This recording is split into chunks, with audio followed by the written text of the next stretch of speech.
Hi, this is Dan and Lexi from Dan Schultz Outdoors, reminding you, keep the adventures alive.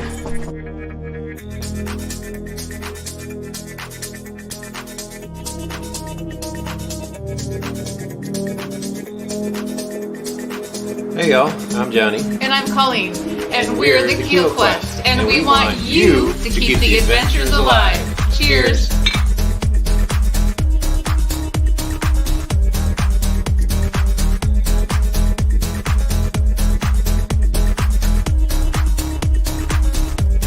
Hey, this is Darren from Ride Paddle Repeat, encouraging you to keep the adventures alive.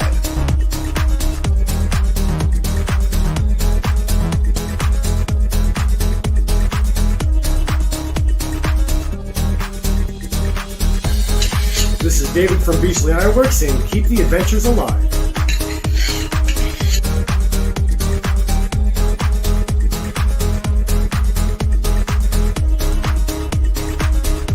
Hey, Kevin with an A here. Keep the adventure alive.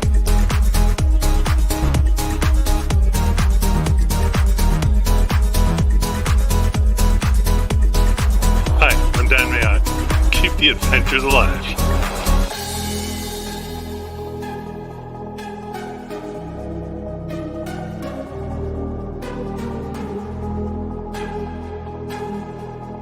Hi, I'm Kevin Cowan, the Happy Camper. Remember, keep the adventures alive. Awesome!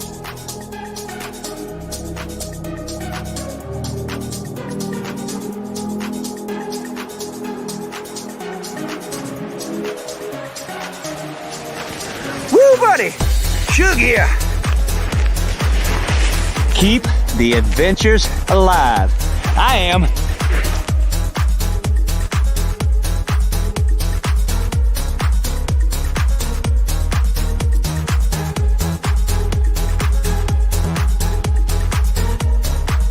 Ethan here, the Avid Outdoorsy guy, reminding you to keep the adventures alive. We're John and Aaron. Keep the adventures alive.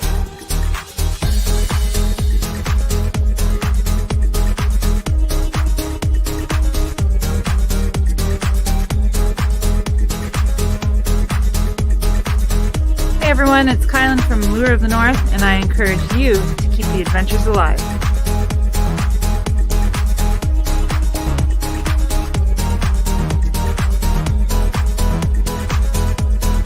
This is Sky North telling you, keep the adventures alive.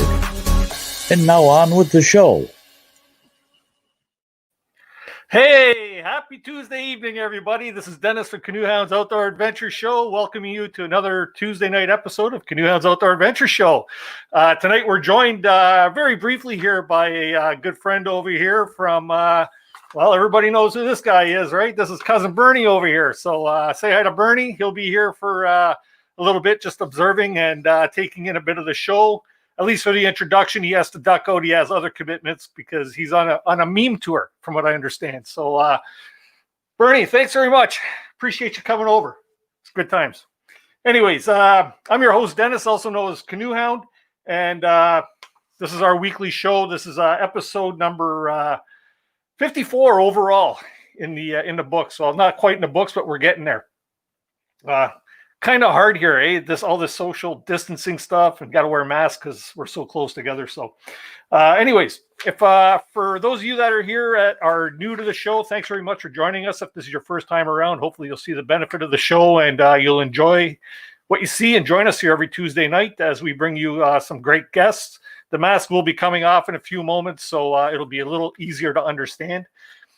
We are here at 7 o'clock Eastern Standard Time every Tuesday evening. If you haven't already done so and you're regular to the channel, please do make sure you hit that subscribe button.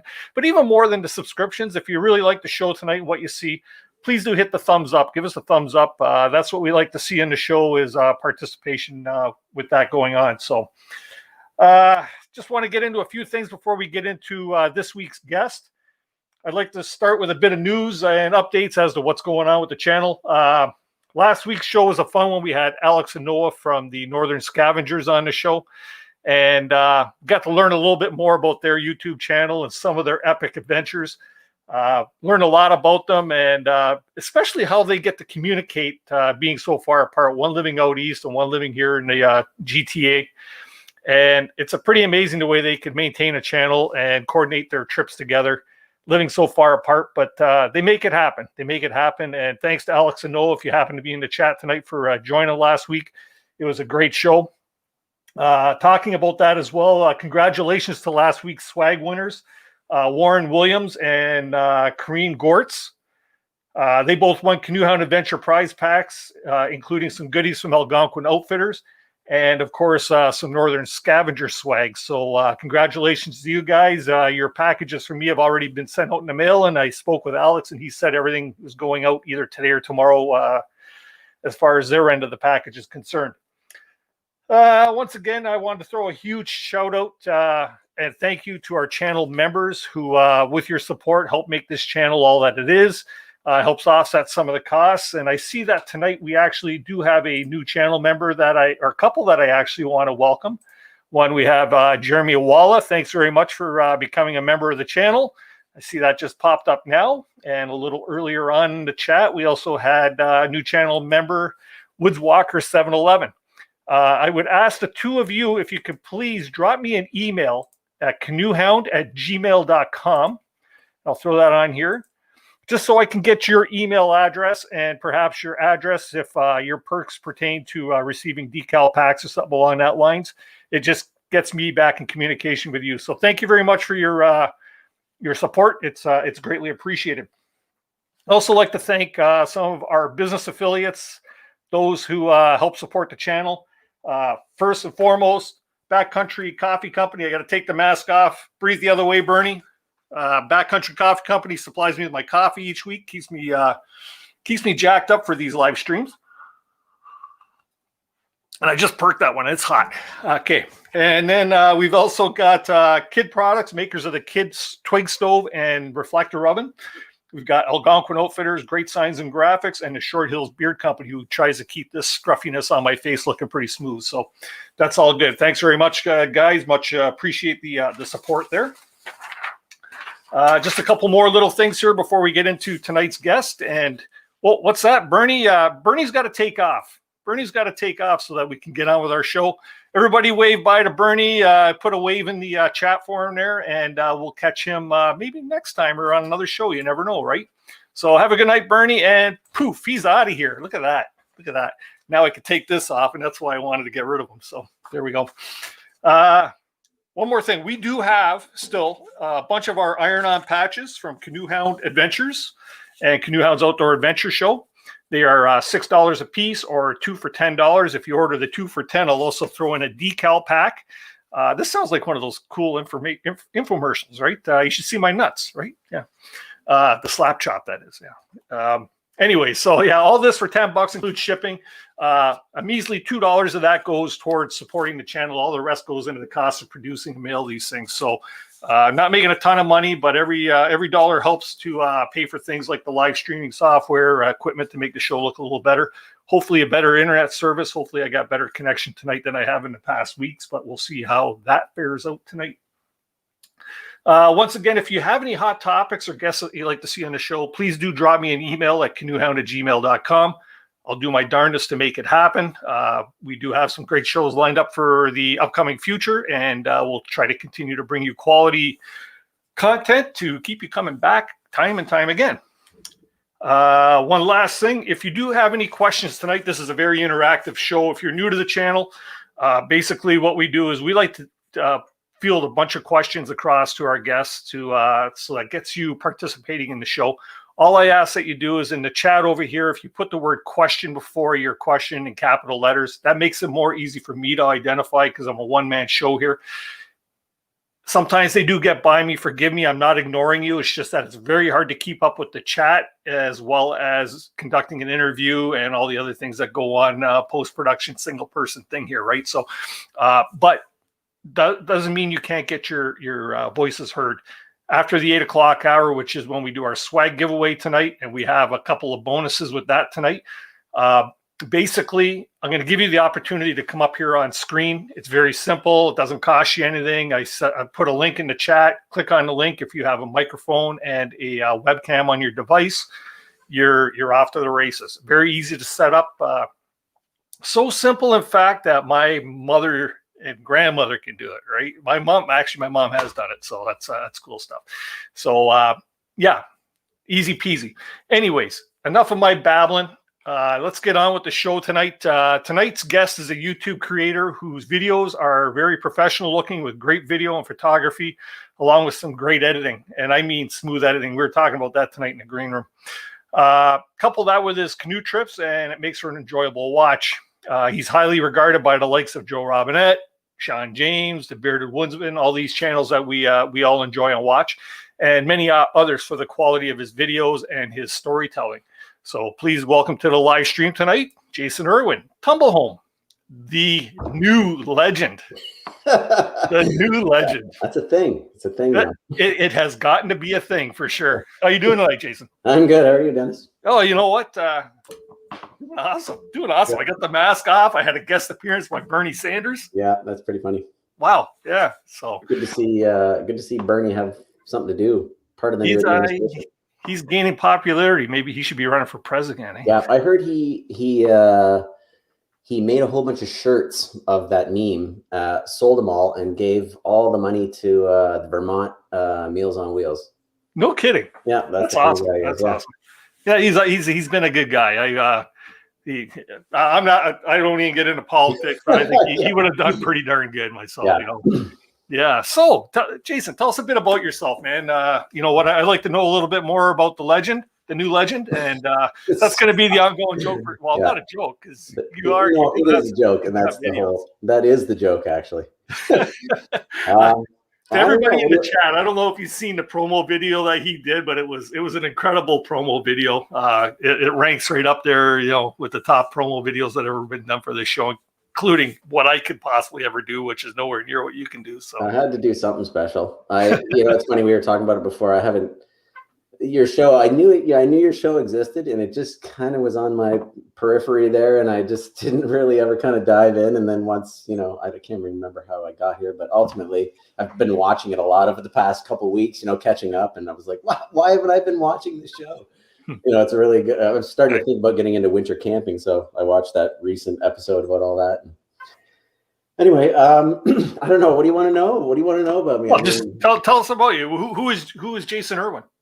I'm just a guy. Go ahead, talk about yourself. Yeah, I'm just another guy who loves to go canoeing and stuff. I love to mess around with cameras, and I work at CBC as a promo producer. So I'm pretty adept at editing and all that kind of stuff because I've been doing it for so long. That's the majority of what I do is editing. But and I just have this weird thing that it's like I have to document this cool, awesome experience of camping and canoeing and let other people see it. Yeah, it's I think most of the people that are here have that same thing inside them. Mm-hmm. So it's just a weird fixation I have that every time I go on a trip now, if I don't have the cameras, I feel like, oh my God, I gotta have what's going on, anyway. So yeah, you kind of feel naked if you don't have your camera gear with you and you're so used to carrying it, right? Yeah. Like, I'll give you an example. I've been to my day camp, which is like my little playground, bushcraft, play house in the bush type of thing camp, right? I've been there twice in the last couple of weeks and one time I brought my camera, got spattered video of it there. I had a couple buddies come out and help me. We're all socially distanced, of course, I got to be politically correct. But ultimately, last weekend, even my wife went out there just to have a little campfire, made a coffee and a tea over the fire. I tinkered around because I had to rebuild my camp because I had a widowmaker fall through it. Wow. I mean, like right through the darn thing, right? So it was kind of nice to go out there and we actually went out there and enjoyed the camp without the video camera there. And it was kind of nice. But at some points I'm thinking to myself, should I be videotaping this? I did have a camera, but I didn't use it. Right. So It was kind of nice. So next time you guys see a video from me, it'll be from the day camp. You'll say, where'd that camp come from? Right. Because there's been a lot of changes. So yeah. Yeah. I just finished a trip in the fall with my buddy Scott, and I recently sold my Canon 6D Mark II. So I was without a body because I was just waiting to see what these new mirrorless cameras were going to be like, and then they're all overheating and everything. So I didn't really kind of jump on those yet. So I did this trip without an SLR or a big camera. All I had was my new GoPro, and that alone was weird. I mean, it was fun pushing that GoPro to see what I could manage to just get out of that one little camera. And I managed to get some really great results because they're amazing cameras. But man, at nighttime, I was just like, oh, what I wouldn't do to have a tripod and a big fat camera and do some time exposures and all that kind of stuff. Anyway, yeah. So I should really take a course in photography, or on working a DSLR, because watching some of your videos, and because you're like, we were talking about this also in the green room, because I've been watching so many of your videos over the past week just to get caught up and freshened up so I could ask questions and stuff.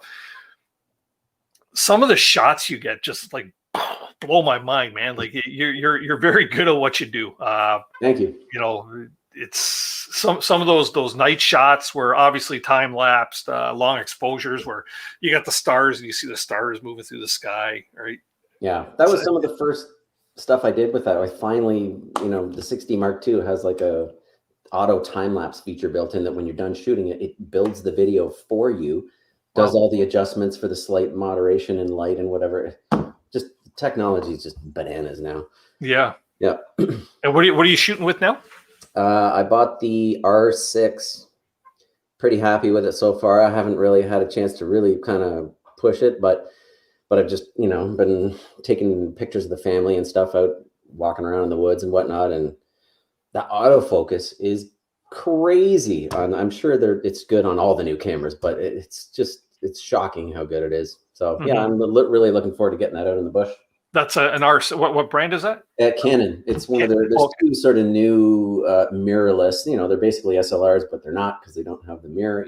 They're mirrorless, so you have an electronic viewfinder, and they're so good now that it's like, see you later, SL. Like the mirrorless are unbelievable now. Yeah, they say that's the way of the future now. I'm not up on that stuff. I got just a cheapy DSLR because if I ever tip my canoe, I don't want to dunk it. Yeah. Something really, really expensive. So yeah, and you can get awesome video footage out of like cheap, inexpensive used Rebels and stuff, T1 Rebels, whatever. Yeah, it's amazing. Yeah, that's what I got. So tell us about your love for the backcountry, your canoeing experiences. When did this all start? As a kid, or did you get into it at an older age? You know what? I think I got into it as a kid. I was thinking about it quite a bit when we were leading up to this interview because I hadn't really thought about it too much. My parents weren't huge outdoor camper types. My mom was into kayaking and stuff later in life. But I went to camp quite a bit when I was younger. 2-3 weeks at a time. I'd be up at in and around Dorset. I used to go to this camp called Camp Trailfinder, and we used to do, as you got older, you got to do out trips from the camp. You'd go 3-4 days, do overnights and stuff like that. So I don't think I realized how much I liked it, until later in life. Going back out, I was like, oh, this is what I've been missing. I also worked at a couple of camps when I was around 15, 16, and did some sort of trips on the Grand River and stuff at that point too. Those were fun.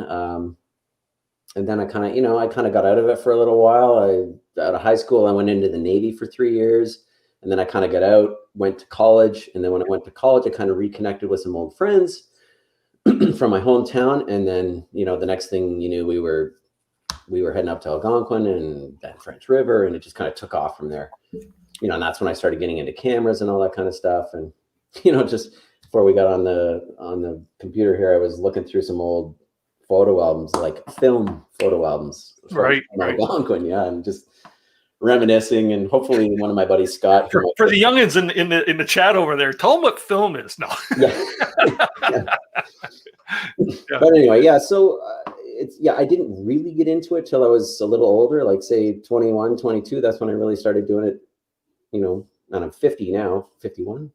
I can't remember how old I am. I got to be 51 because I think you celebrated your 50th on Yeah. what canoe trip there. Yeah. Like, okay, yeah. Yeah. 51.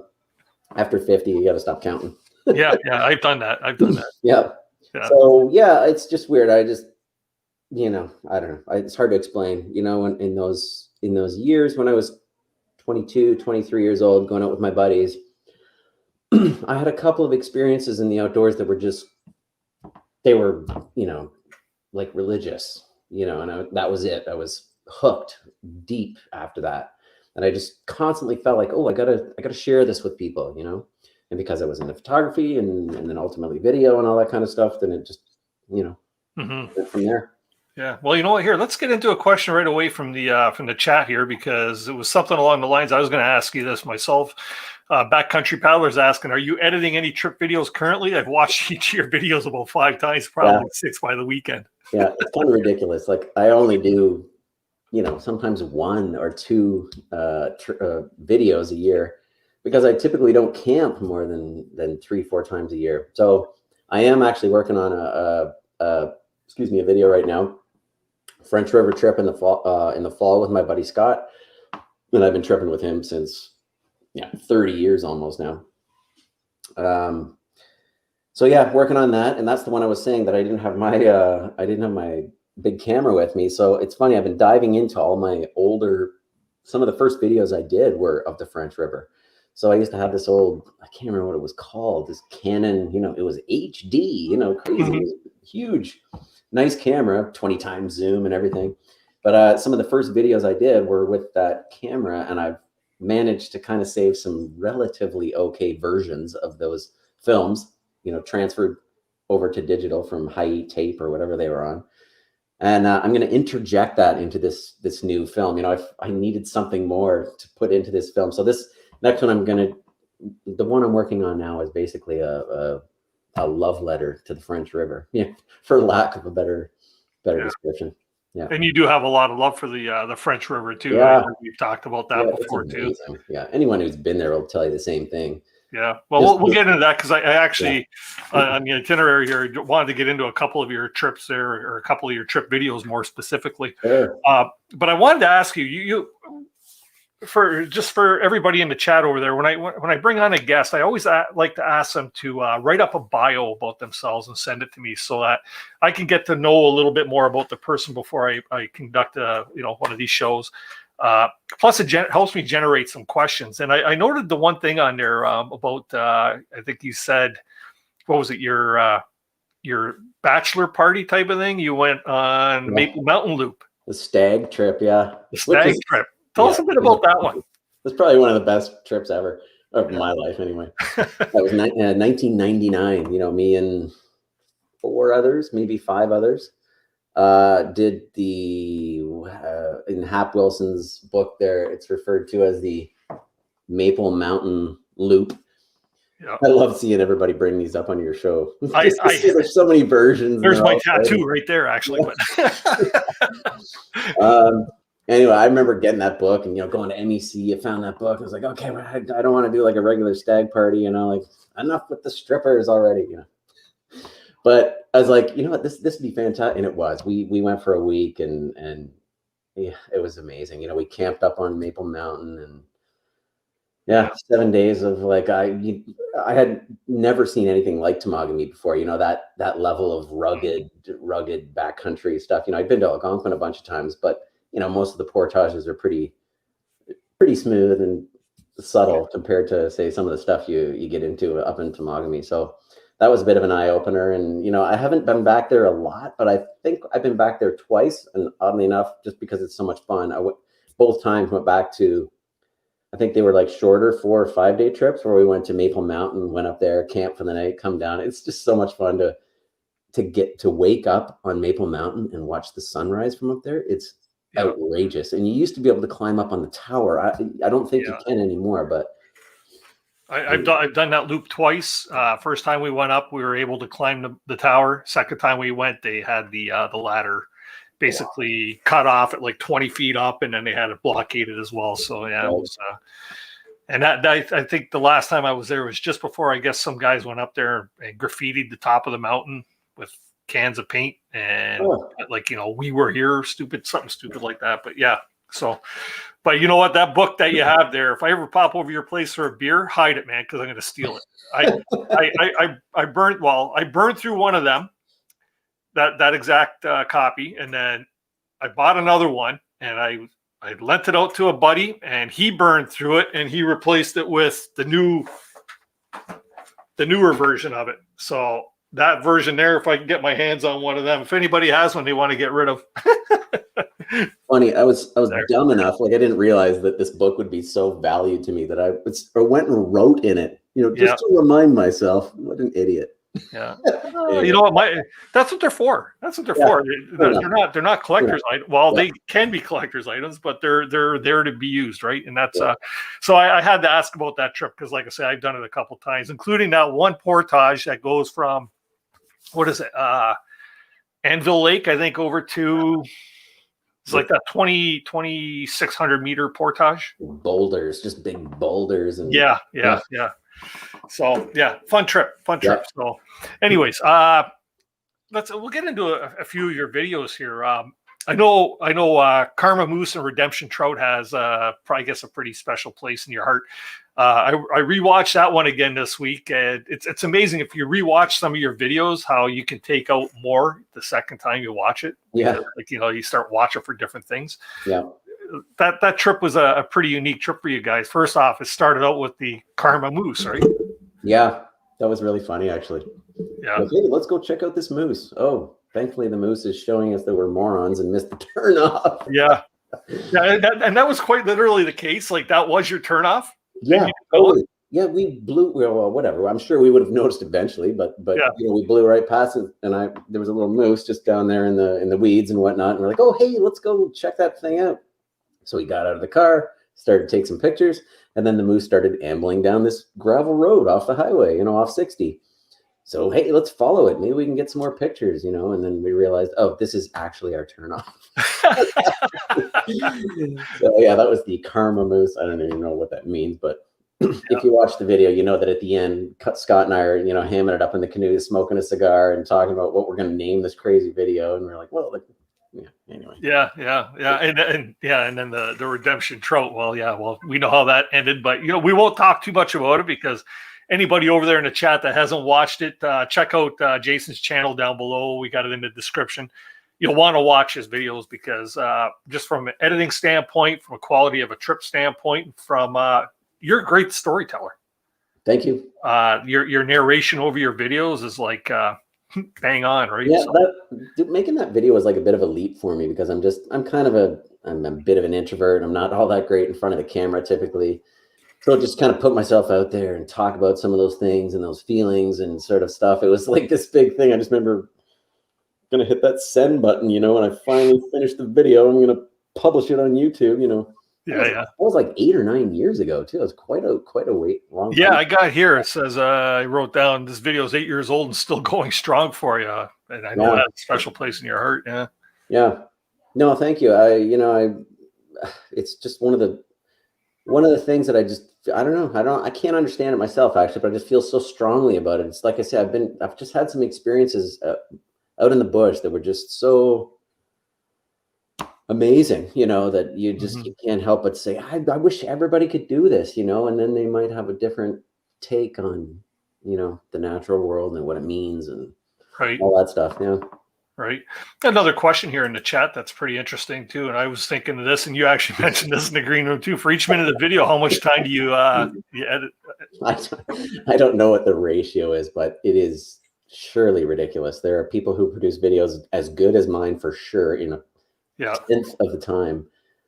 I don't know. I enjoy the video editing process a lot, so I just kind of, you know, do it kind of slowly. If it was my main gig, I would probably do it a lot quicker, but because it's kind of a hobby, I just enjoy I'm just always trying to make it, you know, when your camping trips are full of ups and downs, it's the ups that I'm trying to, like, you know, boil down to an essence and then somehow put it onto a video, you know? So I'm just always trying to, you know, I usually show everything that happened in a video, but at the same time, when I'm out there, that music that I put in the video and that feeling of that transit. That's where my head is at when I'm out there. You know what I mean? Like everything just seems to be better and clearer and tastier. And you know what I mean? Yeah.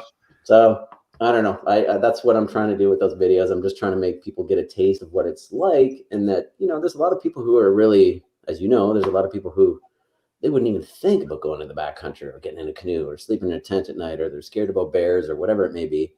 And the reality is that it's not that hard of a thing to do. And you know, once you have good gear and decent clothes, you can kind of get through anything. So it's worth it to kind of get out there and just hear that nothingness and, you know, that all that good stuff that we get from backcountry trips. Yeah, well, we were mentioning that also when we were talking earlier too, because I pointed out to you one specific scene in your which one was it? The Algonquin solo trip video. Where there was a transition in there that lasted probably 30 seconds, and it was like 3 video clips all mashed like as a fade one into the other, but they all lingered over top of each other. Yeah.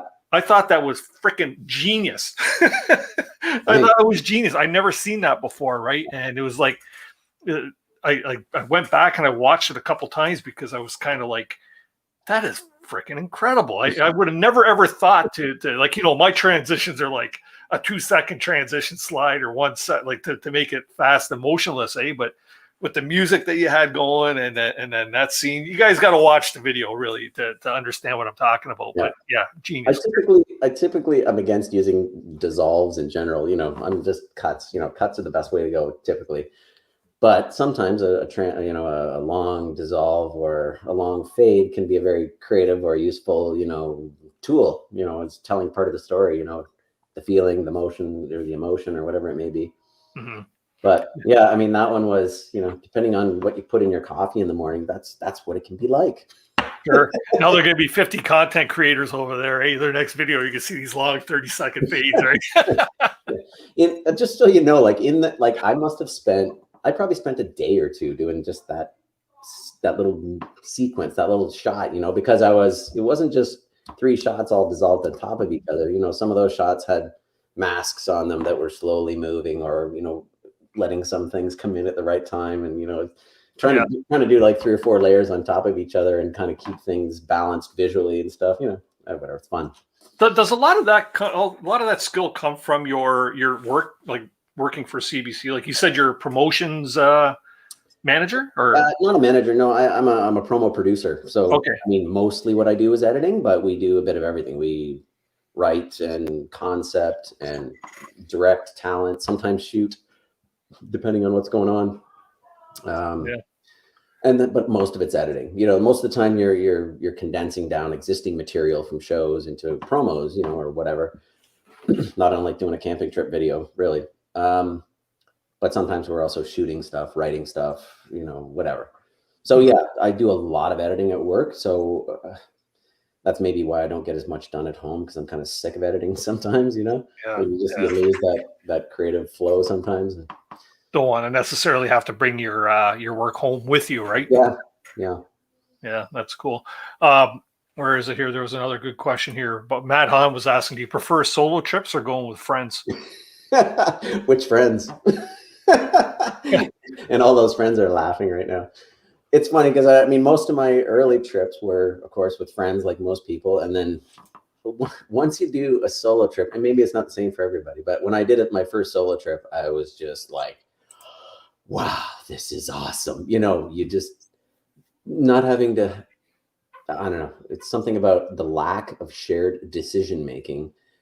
Your brain just starts to work on a different level, because you're just like, it's just me. I just have to paddle, eat, sleep, and take pictures. And, you know, it's just this beautiful, I don't know. It's weird. I love it. I love that sort of, like I said, I'm a bit of an introvert sometimes. I like to be alone periodically, not all the time, but, you know, when you do it, and if you get out there for like a week, you're just like, it's zen. It's very zen. You know, you kind of get in this mode where you're just making very few simple decisions, and it's a beautiful thing, you know.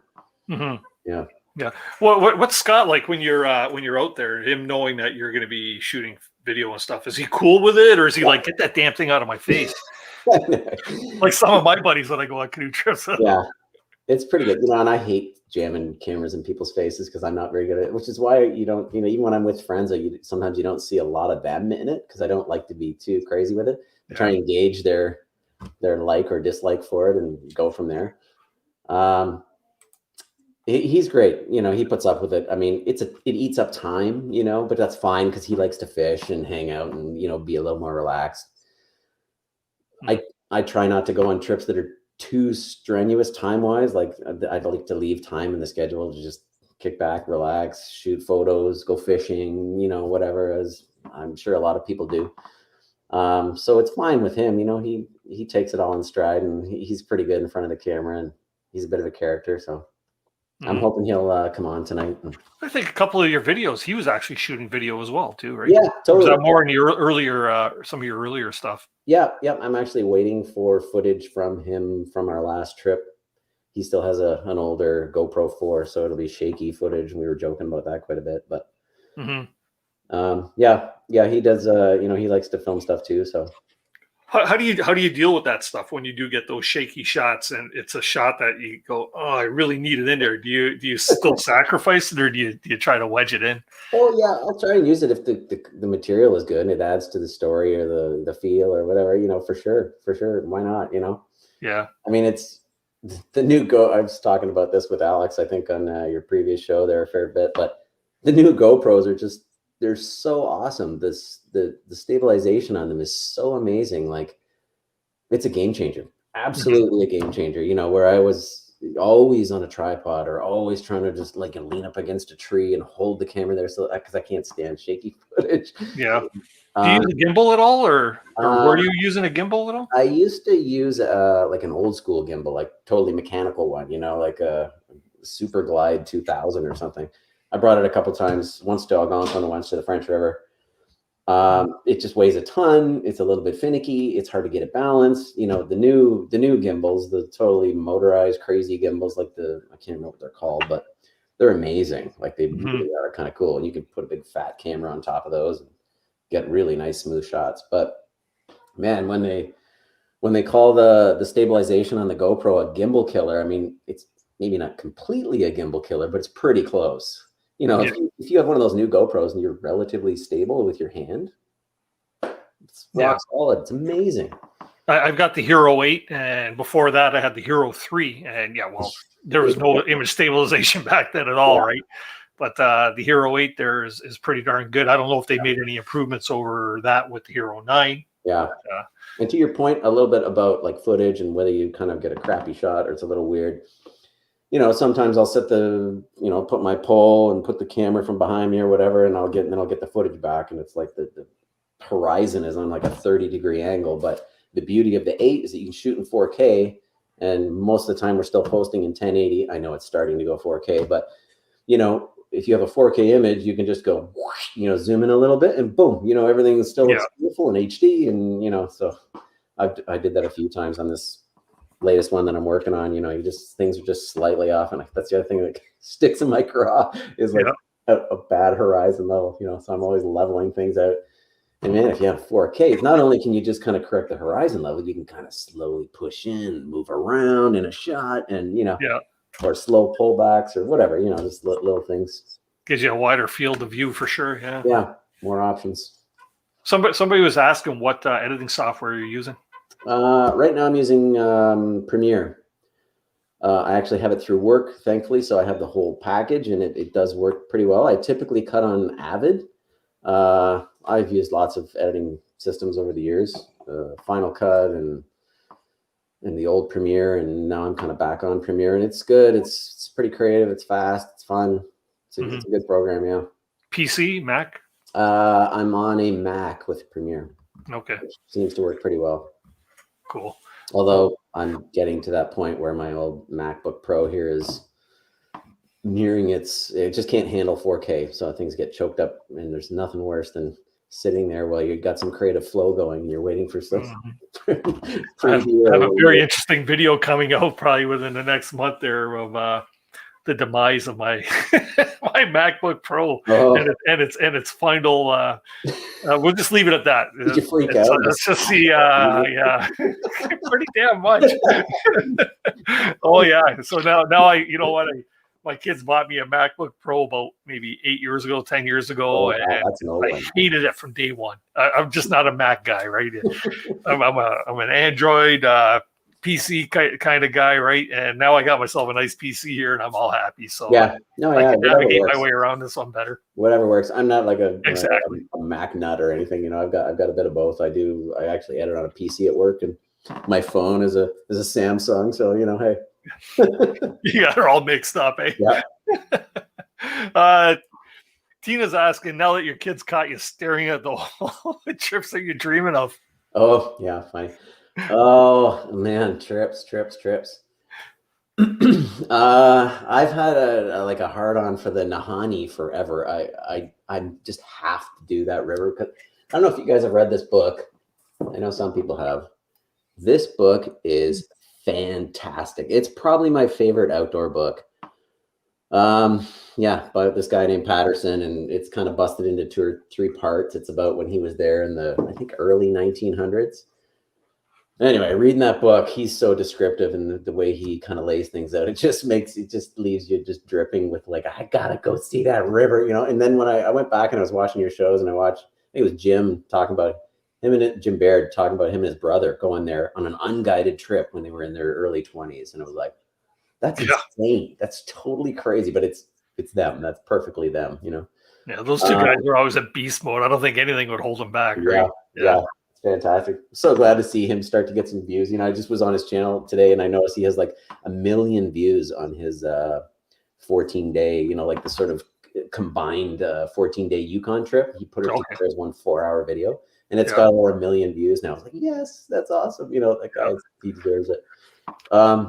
He works hard for it, though. He works hard for it. Totally. Okay. But what were we talking about? Oh, we were talking about the Nahanni River. Yeah, that's one of the ones that I'd love to do for sure. Squirrel. What? Yeah. So, I mean, there's some. The reality is, I've only been to, like, you know, French River, Temagami, Algonquin. I don't know. There's a few other places, but I haven't been to like Quetico and Wabakimi, and you know, there's so many places that are even within pretty close striking distance that I haven't done. So there's plenty for me to do, you know, just right here in Ontario. I feel like I don't need to go too far, and there's still 1 million trips that I haven't touched. Yeah. Seems to be a lot of questions in the chat tonight about your editing technique and stuff like that. If you don't mind answering more of that. 100%. That's what I'm into. So now this is another thing that I was kind of going to ask you too. What settings do you use for filming with your GoPro? Do you? I'm kind of experimenting still a little bit with it, but on that last trip, I was shooting a mix of 1080 and 4K. I didn't realize because I hadn't really shot 4K before, and I started shooting 4K, and because it's fantastic having that option to zoom around in the image. But it's crazy how much like of the card it eats up, the size of the files. It's bananas. So I actually had to stop at one point because I didn't have enough, you know, memory on my cards and whatnot. But basically, I shoot in the, you know, not sharp, no extra color, base mode, you know, raw file style, you know, so that you have a lot more ability to grade it later. You know, you can pull out some of the darks and, you know, crush some of the bright areas and stuff.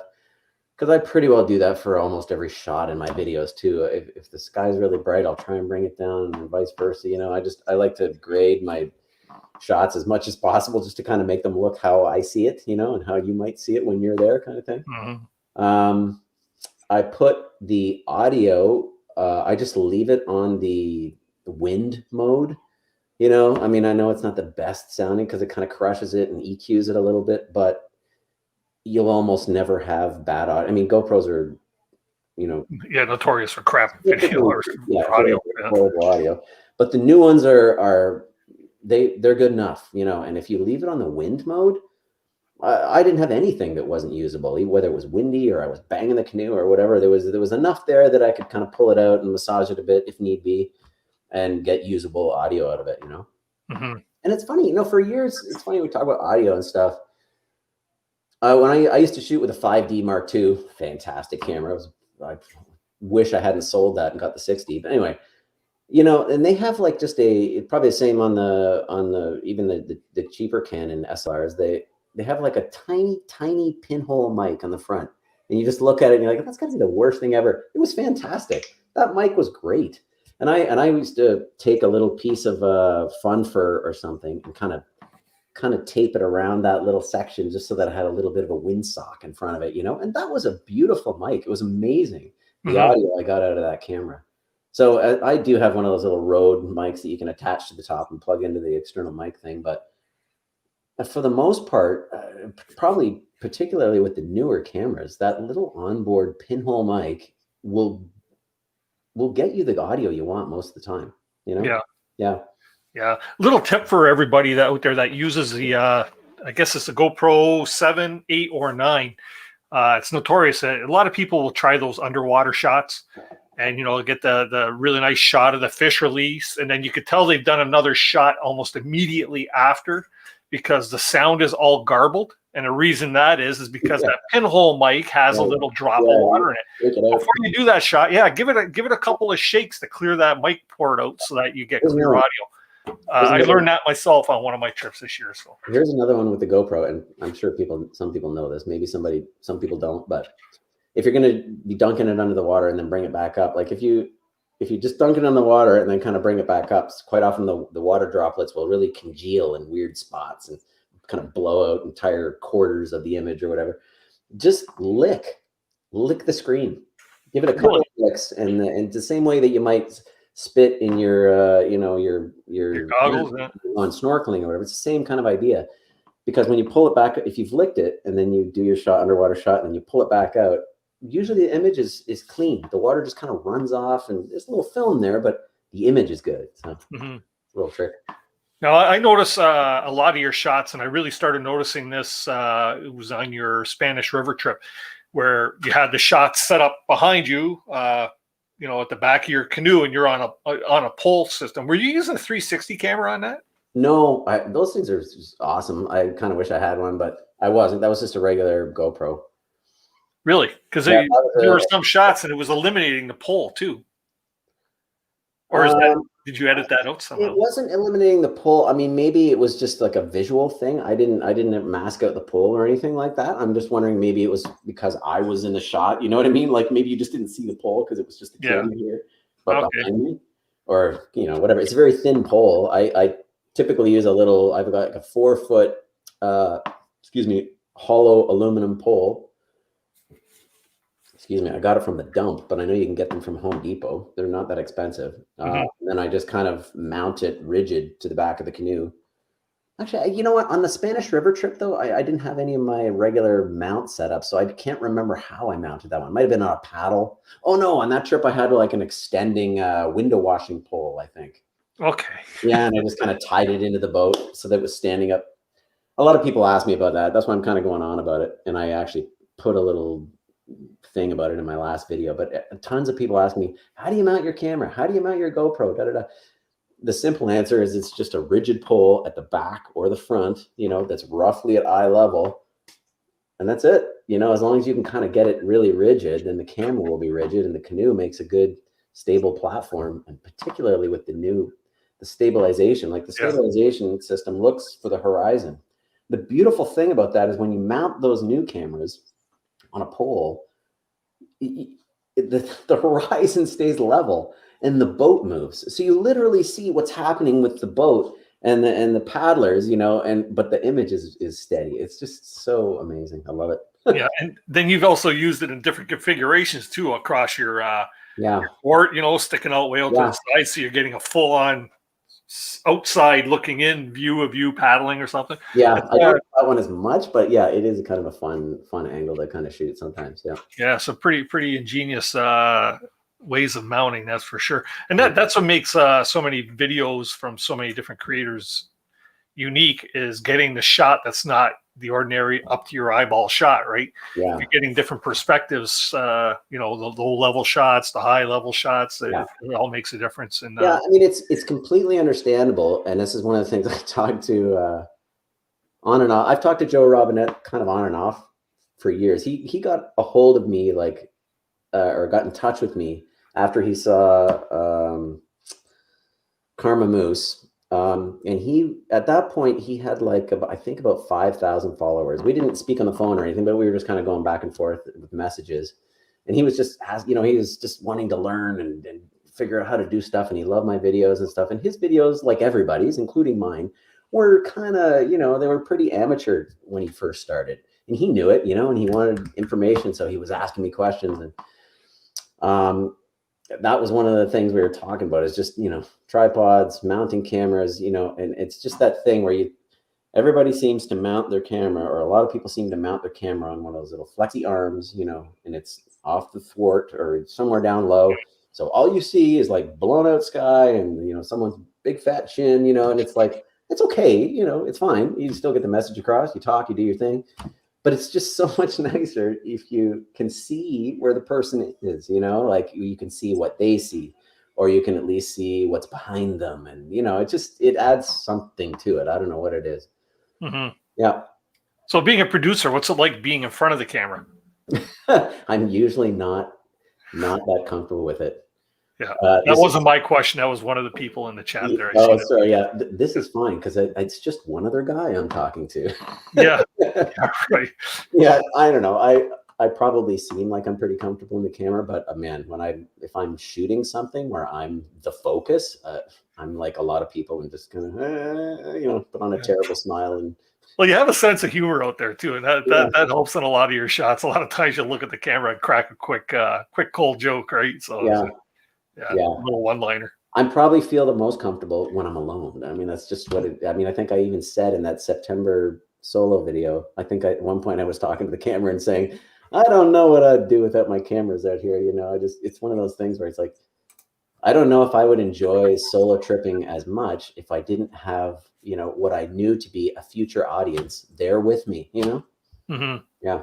Yeah. So how much footage do you shoot versus actually what you use in the final product? Hit the floor? Yeah, for sure. It's probably not any different than anybody else. I try and shoot a fair bit. I usually am kicking myself for not shooting more after every trip. I'm like, oh, I wish I'd have just shot more of this or that. Or I don't know what the ratio would be. 20-1, 30-1. Yeah. Yeah.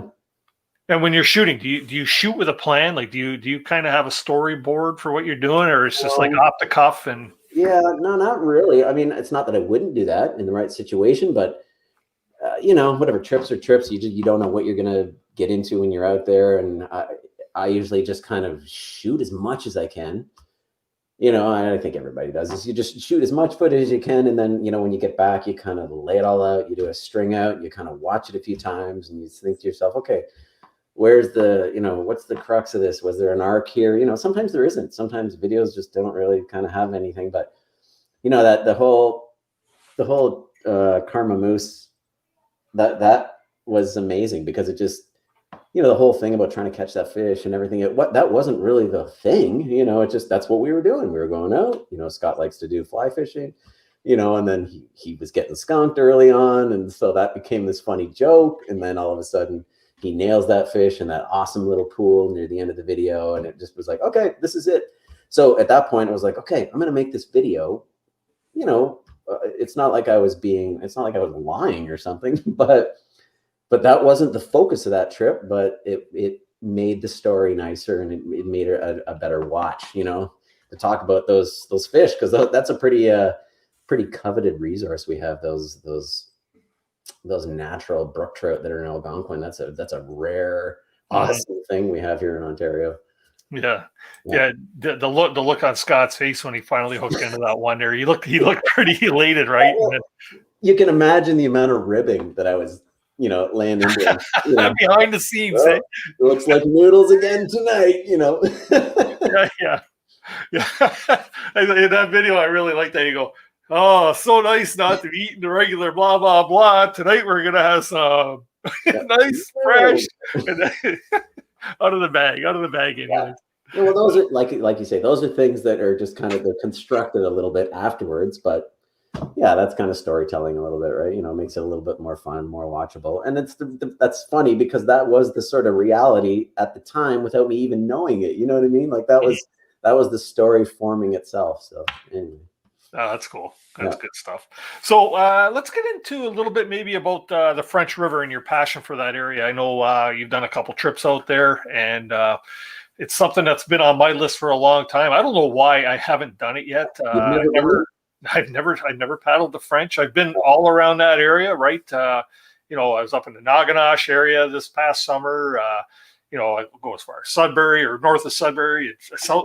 I just never made the French, and I want to start with, what is it, the 19-mile island loop or whatever that was? Yeah. What I'm talking about?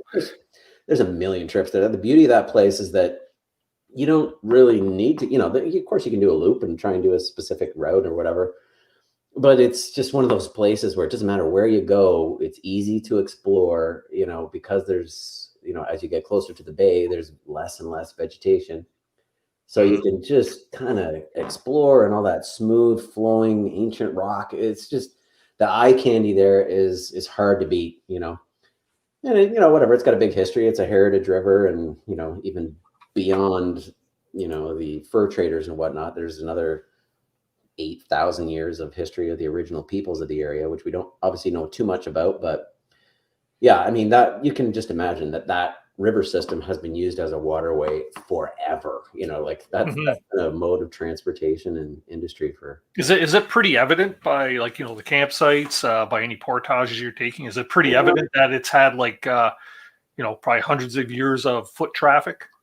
I don't know. It's hard to say because it's not. A lot of it is just rock. This amazing flat flowing.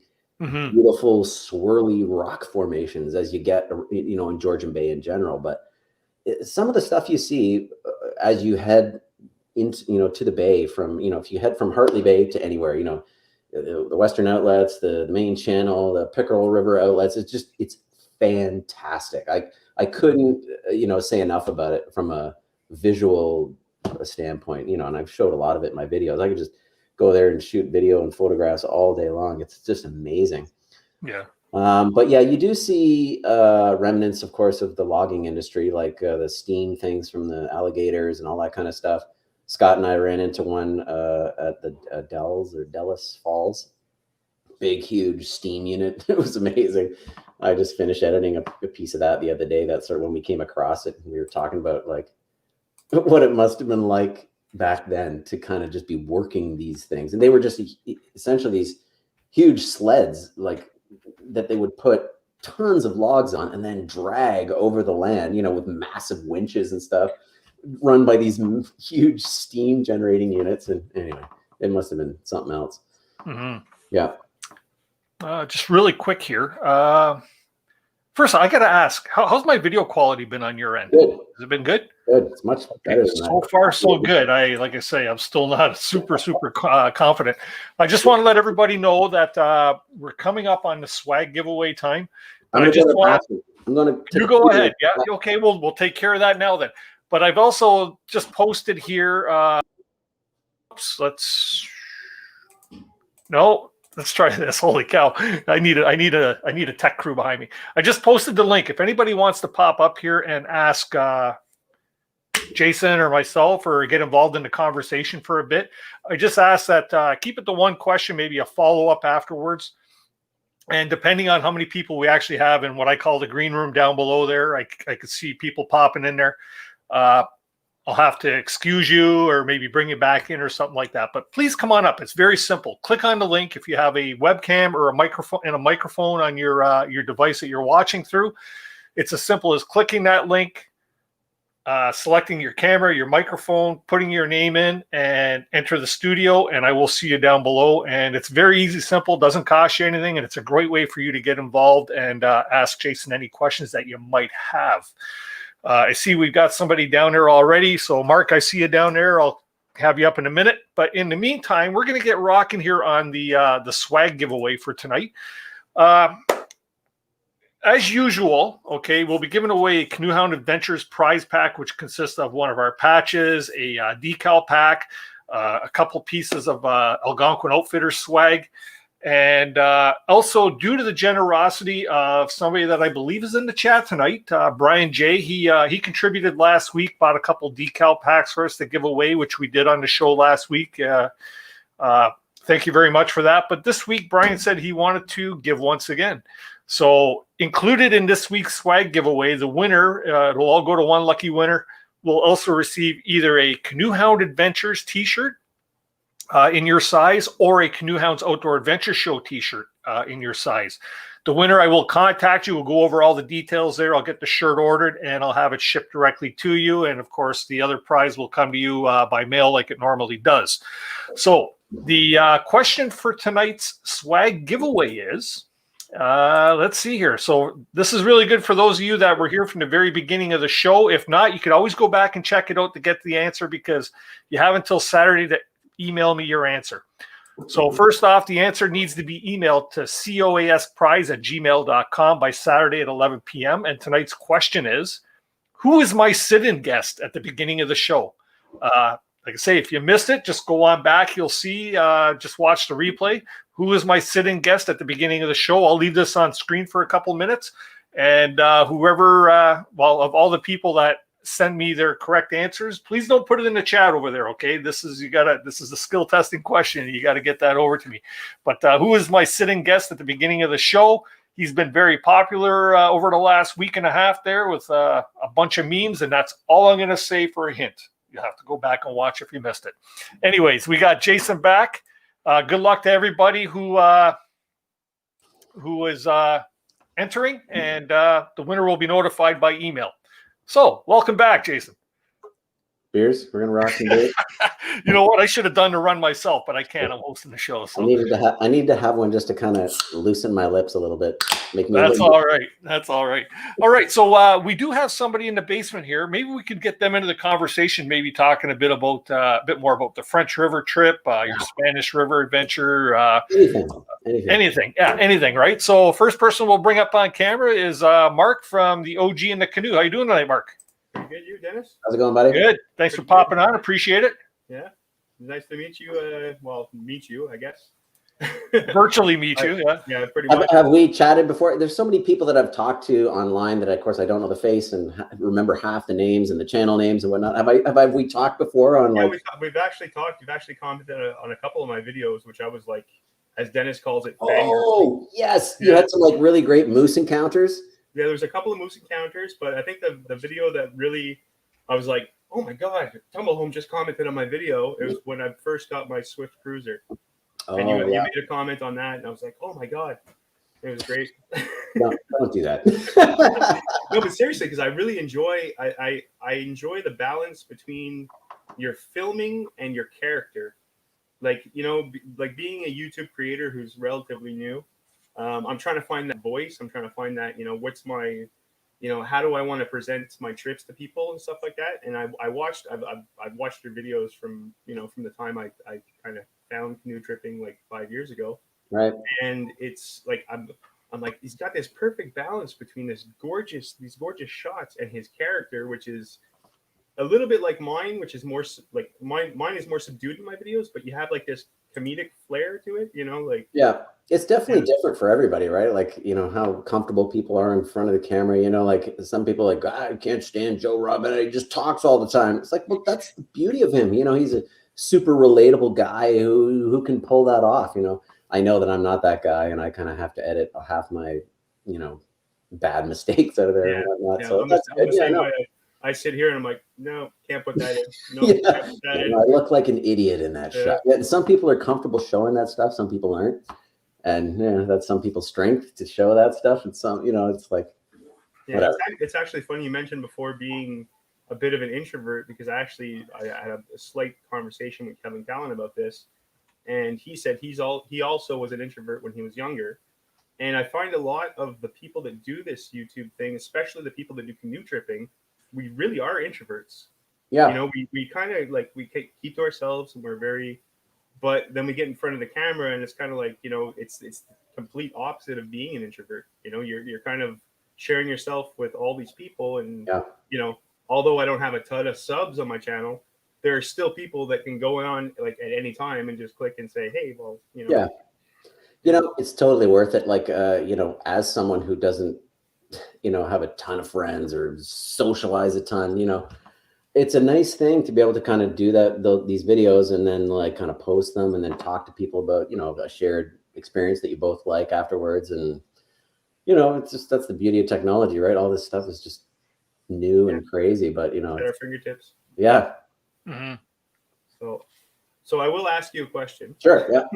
Okay. So, being a producer, when you're out there, like I know you're out there to enjoy yourself and you're out there to experience nature and gobble up all the stuff that's the goodness that why we go and whatnot. But are you always looking for that shot, or do you just sometimes just film and then when you're editing and going through your footage, you're like, oh yeah, that's nice, and then you start to tweak it? And well, it's probably a mix of the two, I would say, because there's those 2 times a day where you want to have your camera with you. It's the sunrise and and dusk. The light is just so beautiful. So I always have my cameras going, and I usually, I'm usually having dinner a bit early because I know I want to be out on the water or up on that rock or somewhere. So I am thinking about those things in this situation. I would say that I don't think about it too much before the trip.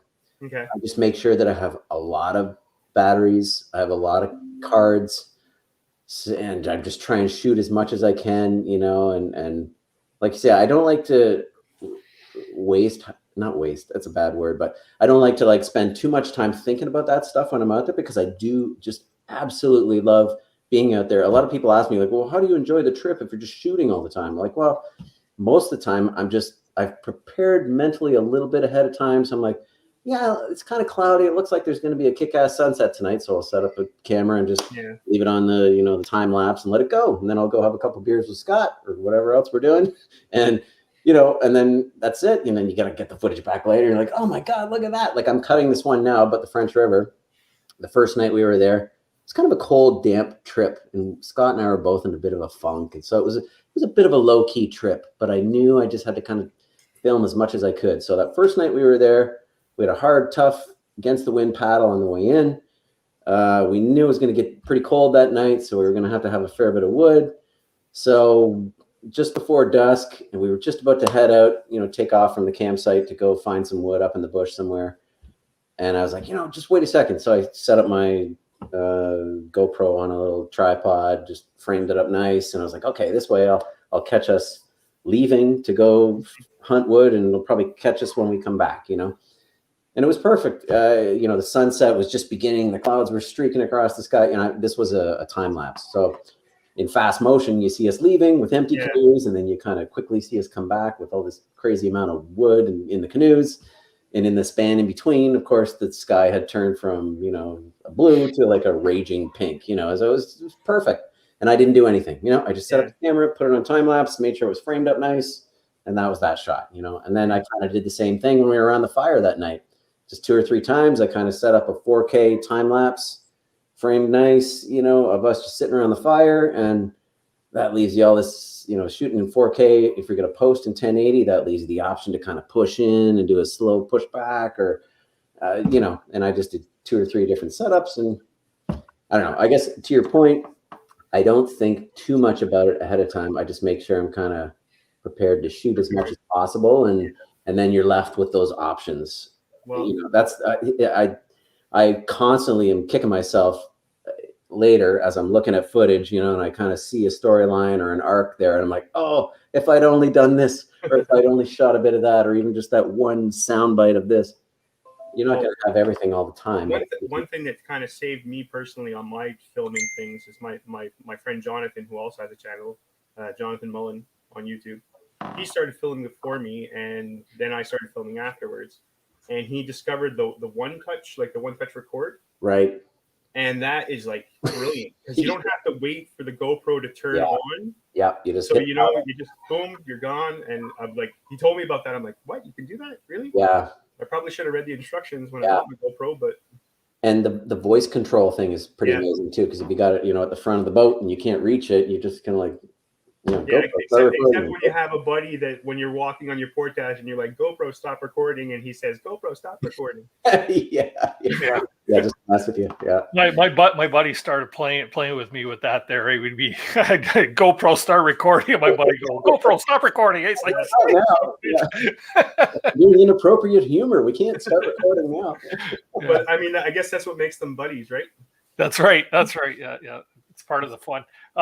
Interesting question here from Matthew. Matthew Bunch is asking, do you miss seeing with your eyes because you're focused on seeing through the lens? Yeah, totally. I'm sure there's some of that, but like I was saying, as you get more into it, with the GoPros, it's just so you just kind of set it there and turn it on, and then you kind of go about your thing and do your half the time that was a beautiful thing about that last trip that I went on, where I didn't have my SLR. As much as I was just like, I was like a heroin addict. I was like, oh my God, I don't have a still camera with me. But at the same time, I was like, wow, I can just kind of not think about that and just actually enjoy, the scene and the moment and everything.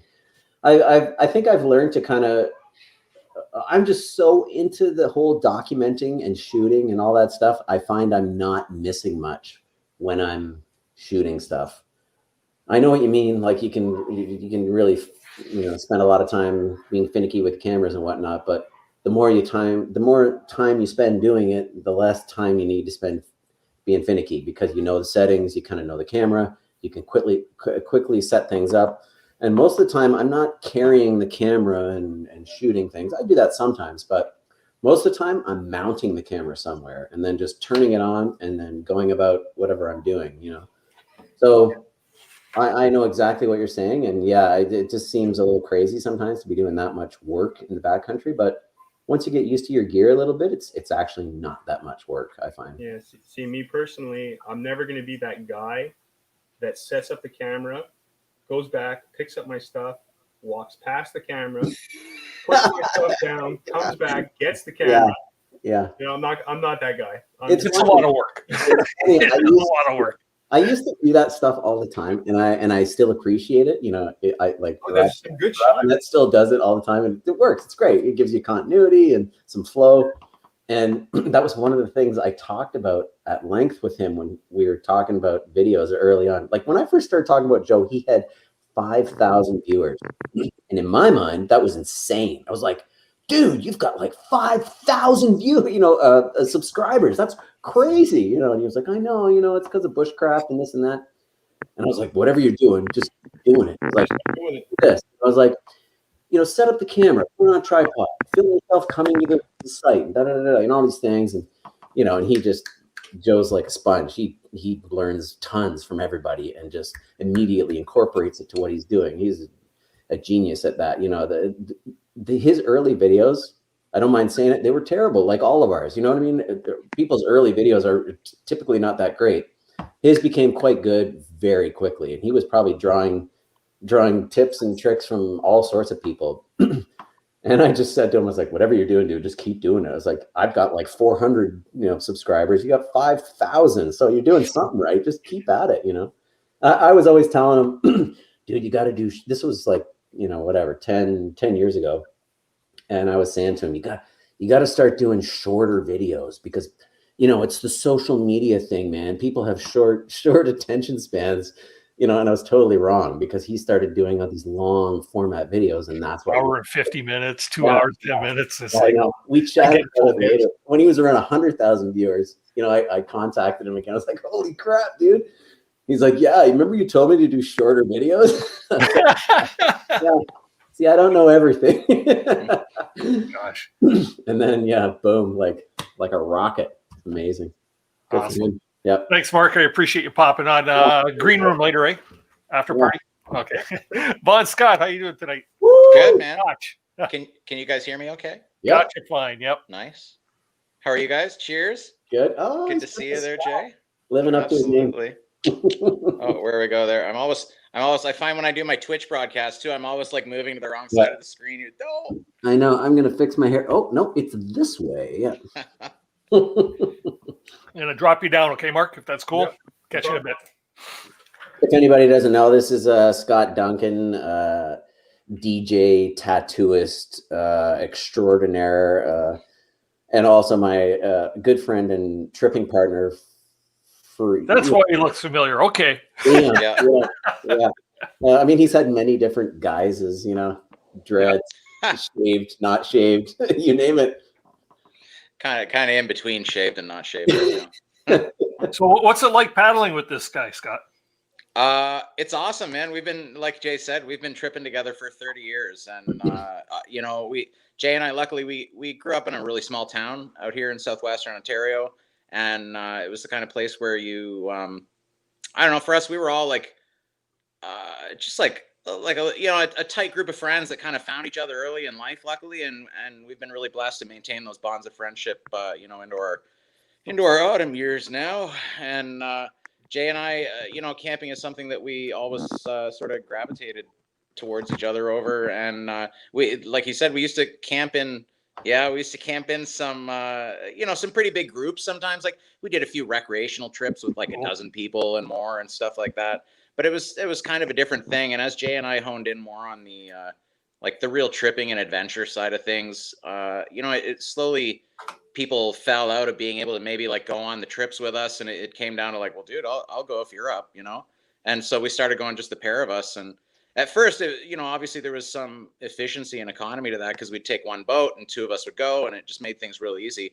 But we both enjoyed paddling so much. And eventually after a while, it was like, we just started taking smaller boats and doing solo trips. And arguably you could cover more ground with two guys in one boat, but I think both of us just love the beauty of that process of paddling, and I'll give up a few kilometers a day worth of, tripping distance to, to have the beauty of just like being in your own boat and navigating the water as you want to, and just enjoying that feel of the paddle cutting through glassy water and, captain of your own ship, so to speak. It's nice. We cooperate on the trips, but we also kind of do our own thing, like Jay said. And I've learned so much from watching him, shooting, and over the years, what little he's sort of passed on to me about photography. And I certainly don't do it as a hobbyist, even remotely, like not even scratching the surface on what he does. But I'm happy to be sort of like the B-roll guy on the trips, like Jay will be doing all the fancy, classy stuff. And I'll just strap a little GoPro to my canoe or even stuff with my phone sometimes. Like I just shoot a bunch of B-roll stuff, and sometimes I'll catch him doing funny, goofy stuff, and that gets thrown in a little bit. That's being the director of photography. He's, like he said, he's usually behind the camera. So if I'm going to get any footage of him, it's usually up to me to shoot it. And you asked before how I am with the shooting, but I actually kind of get a kick out of it, like Jay does something so wonderful with his craft, like being as efficient and talented as he is at editing.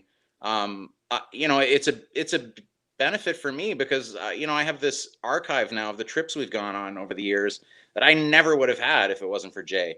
And my memory is terrible. Like I've said this to Jay before, when we talk about trips, he was just telling you that thing about the steam driven alligators. And he was like, oh yeah, we were down at such and such river on whatever dam. And I'm like, man, sometimes we talk about trips and I'm like, was that Algonquin or French River? Like, I don't even know where we were. It just blurs together into one big, beautiful adventure, Yeah. So I'm glad that I have all these, like Jay's done all these, like, yeah, look at this shit, man. That's a picture of Scott and another buddy of ours at Yarko, and these guys both had dreads like down to their asses at the time. Like in our first French River trip, but I think that's like 25 years old, dude. Oh, easily. It's black and white film. Easily. Unfortunately, not unfortunately, but that's how most of my early day canoe trips are documented too. It brings a new flair when you can actually put it on video. And gee, Scott, you don't even have to work for it to have it all documented. That's right? It, right? Courtesy of Jason. So yeah, that's awesome. Scott brings this whole other thing, anything he's involved with. So, he's talking about it's been great for me, like for the videos. Like, I know I'm not the most engaging guy on camera, but he is. So, his banter when we're in the trucks or in the cars on their way there, or whatever, anytime. It's I love it. It's fantastic. That's cool. What's your favorite trip that you guys have done together then? Oh man, one that jumps right out at you. I was thinking about that, actually. It's funny. I was thinking about that when I was watching you and Jay talking earlier. His stag trip was legendary, man. It was truly unbelievable. There were 6 of us. We left, like, I can't remember. Like, was it in September or something, or like late September? Yeah, dude. But man, the weather, dude, it might as well have been like the 3rd or 4th week of July. The weather was freaking spectacular. I remember the first day. And again, like with names, I don't know, Jay would be able to tell you where this is, but the first day on that trip, we were canoeing in like t-shirts, just laughing and marveling about the weather. And we came across those sandbanks. You remember? Yeah. You know what, dude, was it in the spring or the fall? I can't remember now. It must have been the fall. It was fall because we were swimming and stuff, no? Yeah, I just remember there being snow. I could be thinking of another trip. But anyway, yeah. I don't know, man. It is all a blur. But we ended up on this section of sandbanks. Yeah. And it was like for this brief moment, we were on like some tropical key somewhere. Like I was like, where are we right now? What did we just paddle into? You know, it just and there were so many epic moments on that trip. Like, yeah, truly memorable. You know, and Jay joked earlier about like enough with the peelers already. Like, how many people have had the typical, stag night, like ham fest with all the stereotypical indulgences?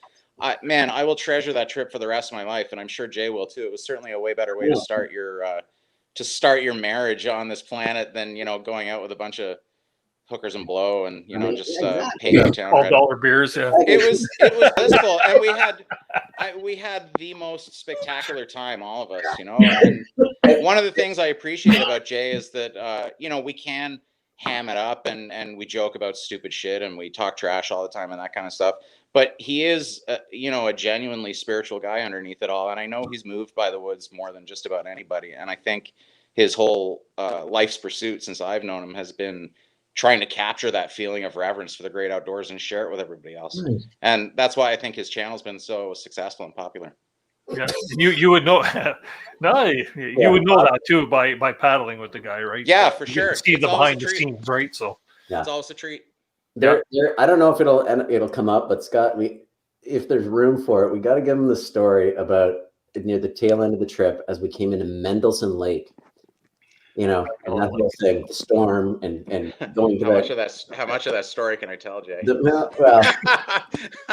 Some of it, but I'll give you the Coles notes. Sorry, I don't want to take up anybody's time. It was truly that was definitely that after 6 days of like legendary adventure together with this core group of friends, the park sent us out on this final day with just really truly. We came into Mendelssohn Lake. It was getting dark. There was a storm coming in, like a crazy storm, and we couldn't. There was a site at the end of the lake. There was only 2 sites, and we kind of tried to check one out, and there was no site at all. And there was a cottage there, and we still to this day don't know whose cottage this is. Maybe that'll come up out of all of this. But it was the mayor of Mendelssohn. That's what he's referred to. And anyway, it was starting to get really crazy. So we're like, okay, well, let's just go camp on this guy's property. No one was home. We felt kind of bad about it, but at the same time, we weren't there to mess things up and everything. So we thankfully kind of pulled in really quickly, and this guy had a nice little cabin there. And we were able to kind of get under his little overhang, his porch, to just kind of get our shit together so that we could get our tents up and get set up and everything. And so it was fantastic. We kind of hung there and had a kind of a crazy night. But Scott ended up writing a poem, and he's an unbelievable artist. So he made this amazing, I have a picture of it somewhere. He made this amazing picture with a pen and we wrote this amazing poem. And it was basically to the owner of the cottage to say, hey, sorry, we kind of crashed your place. We hung out here. We huddled under your porch. We set up tents on your property, and we stayed here the night. But, it saved us in a really tight situation. And, thank you very much. Blah, blah, blah, blah. And we tried to get a hold of the guy later on. Do you remember there was some contact, and then I think somehow, like, I don't know if the email got lost or whatever. There was like, he had reached out after having received the letter. We tucked it inside his screen door so it would be weatherproof. Yeah. And he had reached out after receiving the letter, but I don't think we ever really nailed that contact down. No, I tried to send him pictures, and then they came back to me or something. Anyway, whatever. That storm, man. I thought maybe you might have wrote it on the back of like an electric bill or something that had your address on it. No, it was like I had never dump garbage on out in the landfill or something there. If it's got your hydro bill or your gas bill in it, right? They'll find you. Trust me. I don't know that, but I'm just Scott, stick around on screen because you have a lot more to add to this, seeing as you're a big part of Jason's videos. I'd like to introduce Stephen Coots, the canoe polar. How you doing tonight, Stephen? I'm grand. I've had a couple of technological failures today everywhere, and then I saw this thing in the corner of my screen saying, you could join us. I'm going, is he talking to me or just everyone? So I don't know what I'm doing here. I'm taking the opportunity to say to you, Jason, I love your stuff. It's just, I really, and I come from a photography background, and then I'm gonna grab a beer and be right back. I kind of fell out of it because film went away, so I have trunks full of photos. That stuff with the mirror, right? Where they used to have a mirror in your camera. You still have all the you still have all the negs. You got all the original. I have trunks of stuff. So get it scanned. Get it scanned. But I have well, that's all right. But I have my best paddling buddy, serious photographer, and he's working on videos. He does a beautiful job, but he keeps buying better cameras. And so I have on loan from him for now 2 years a lovely digital SLR. It's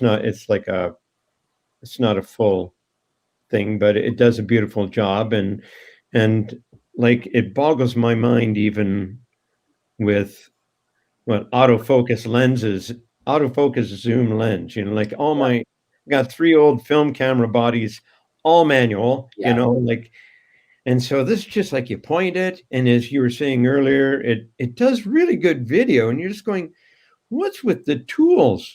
But I don't take any time because I have to get better. My friend Jean's we're gonna work on doing a little bit more work for us, but I'm primarily I'm a skills instructor. So I'm not thinking so much about the quality of my video, but I better up my game. It's getting better.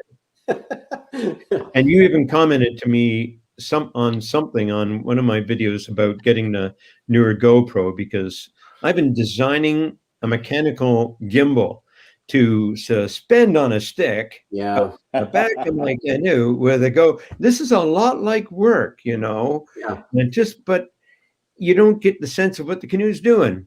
So how much with the newer GoPros, how much out of level can they take? Well, it's funny. A 30-degree lean. Good question. I had the 6, and the Hero 6 was the first one that had the new, auto leveling. It was digital. So it was obviously overshooting and then kind of like using that image to kind of work within. And it was amazing in some ways. And in other ways, it wasn't so bad. You couldn't do like pans from left to right. It would you'd not be able to catch up, and you get this weird effect. Now the Hero 8 is slightly better. I mean, they've had to make some adjustments in other areas that were a little weirder, but generally speaking,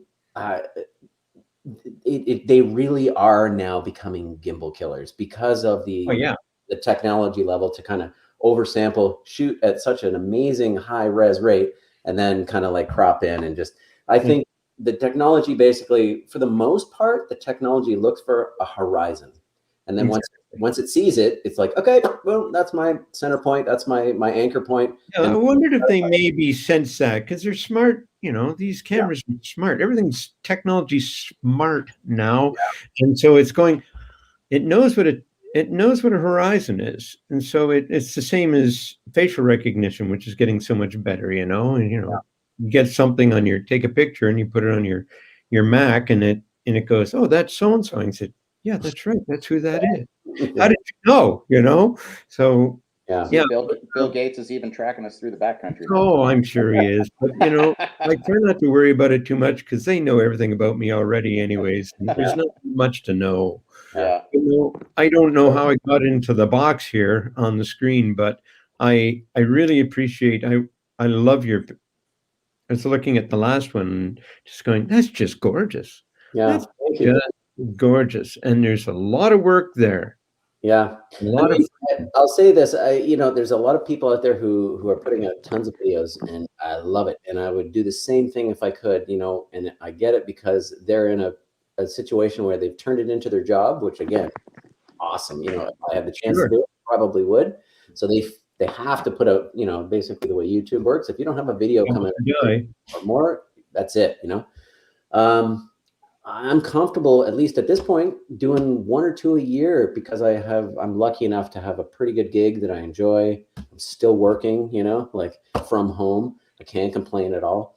So I'm comfortable doing what I'm doing, and as much as I'd love to do way more videos and stuff, I'm fine with doing 1 or 2 a year and having them be the kind of thing that you can watch more than once, not to knock anybody else's shit, that they're doing. I love all that stuff. I love watching Joe's stuff. I love watching all those guys. I just can't get enough of it. There's so much of it. I can't watch it all, you can go to an art gallery and to look at art, and you can go to the theater and watch a blown up film. I mean, like, these are all different focuses and we can like them all. So you're filling that niche. Yeah. And you're doing it well. Thank you. What I related to, though, Jason and Stephen, is the fact that, it's like Chris Prouse or Brad Jennings, or, there's a number of creators out there who are not posting videos weekly or, 2 a week or 1 every 2 weeks. They're posting high quality videos that are, they're productions. They're what's the word I'm looking for? They're high quality productions, right? And that's what you're putting out, Jason. So, the merits of your videos. We were talking about the one video there where you're up at 60,000 views up around there, and you said you don't know how. Well, I could tell you how. It's because you put out a quality content, and it's about something that people want to see. And people enjoy watching that. Not Hollywood effect, but Hollywood quality almost versus, the quick shoot it today, post it tomorrow stuff. Yeah. I think Jay has a way of creating like a nice personal element to his videos, even though he'd be the first to tell you that he's not that approachable or comfortable in front of the camera. Even when he's doing a solo trip and not relying on my hamming around antics, he has a way of personalizing it and really connecting the viewer with his vision of the backcountry. And I think people appreciate that. I think those videos not only make you feel like you're experiencing that, but they kind of give you a connection behind the guy who's making those videos for you as well. And I think that's really magnetic for people. Sure. Yeah. And there's maybe something to it. And again, this is absolutely not a knock on anybody who's doing it differently, but because I'm just doing it as a hobby thing, I'm not trying to sell anything, and I don't have to worry too much about sponsors or whatever, you know what I mean? And that's a different thing. Like, all those guys who have this much higher, level of YouTube channels and whatnot, that's a consideration for them, who they're connected to, what they're selling, what they're not doing, and again, it's not a knock. It's just, it's a different thing. So as much as I quite often like to be doing what some of those other folks are doing, I'm also quite comfortable doing it as I'm doing it now. For now, we'll see. Work. Yeah. Very good. Well, thanks for popping up, Stephen. I appreciate it. Thanks, Stephen. I was very. It's been quite a while. I couldn't tell you enough to because I've done it a little bit myself. Go through those old negs, get them scanned on a high-end drum scanner. You'll be shocked what you find, because you've probably forgotten about half of it, and also you just, when you shoot roll film and you get your little packet of 4x6s, you can't see half of what's there. If you get it professionally scanned on a drum scanner, they're poster size all of a sudden, and you're like, oh my God, I can crop into that corner and look at that image. There's just so much you can do with that stuff. I only shot Kodachrome 25 too, so there's some resolution. So yeah, that's crazy film. Yeah. Well, showing already. Yeah. Thanks, Stephen. Thanks for coming in. Where to fall? All right. Good night. Well, thanks, Stephen. Thank you. Stephen. Kevin Callan, you need a haircut, buddy. I do. Holy crap, yeah. Spaghetti bowl cut right there with the hat on right now. No, I'm going to tuck it in. There. It's terrible. Oh my God, look at it. It's brutal. Some of us don't have that problem your anymore. haircut short? Aren't you in a stay-at-home order? Are you talking to me? Yeah, look, your hair is perfect. Oh, I know. Like I cut this myself. I cut my son's hair too. You're lying. In that bald spot there, just a little something there. Yeah. Oh well, at least I don't look. I'm good. Yeah, you're Why good. I'm wearing a hat. My God, yeah, my poor buddy Andy. He's Reflect the light off it. Oh, jeez. Every time I film him, he's like, "Don't film him." No, all right. I got my grandpa's hairstyle now. Sorry. Oh God. At least I could do my own eyebrows, which maybe I should do. But all right. So, Jason. Yes.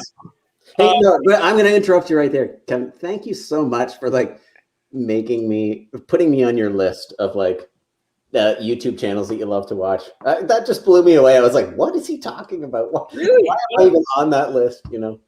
Actually, you were first on the list, to be quite honest. Like, you know, I wasn't going to ask you that question.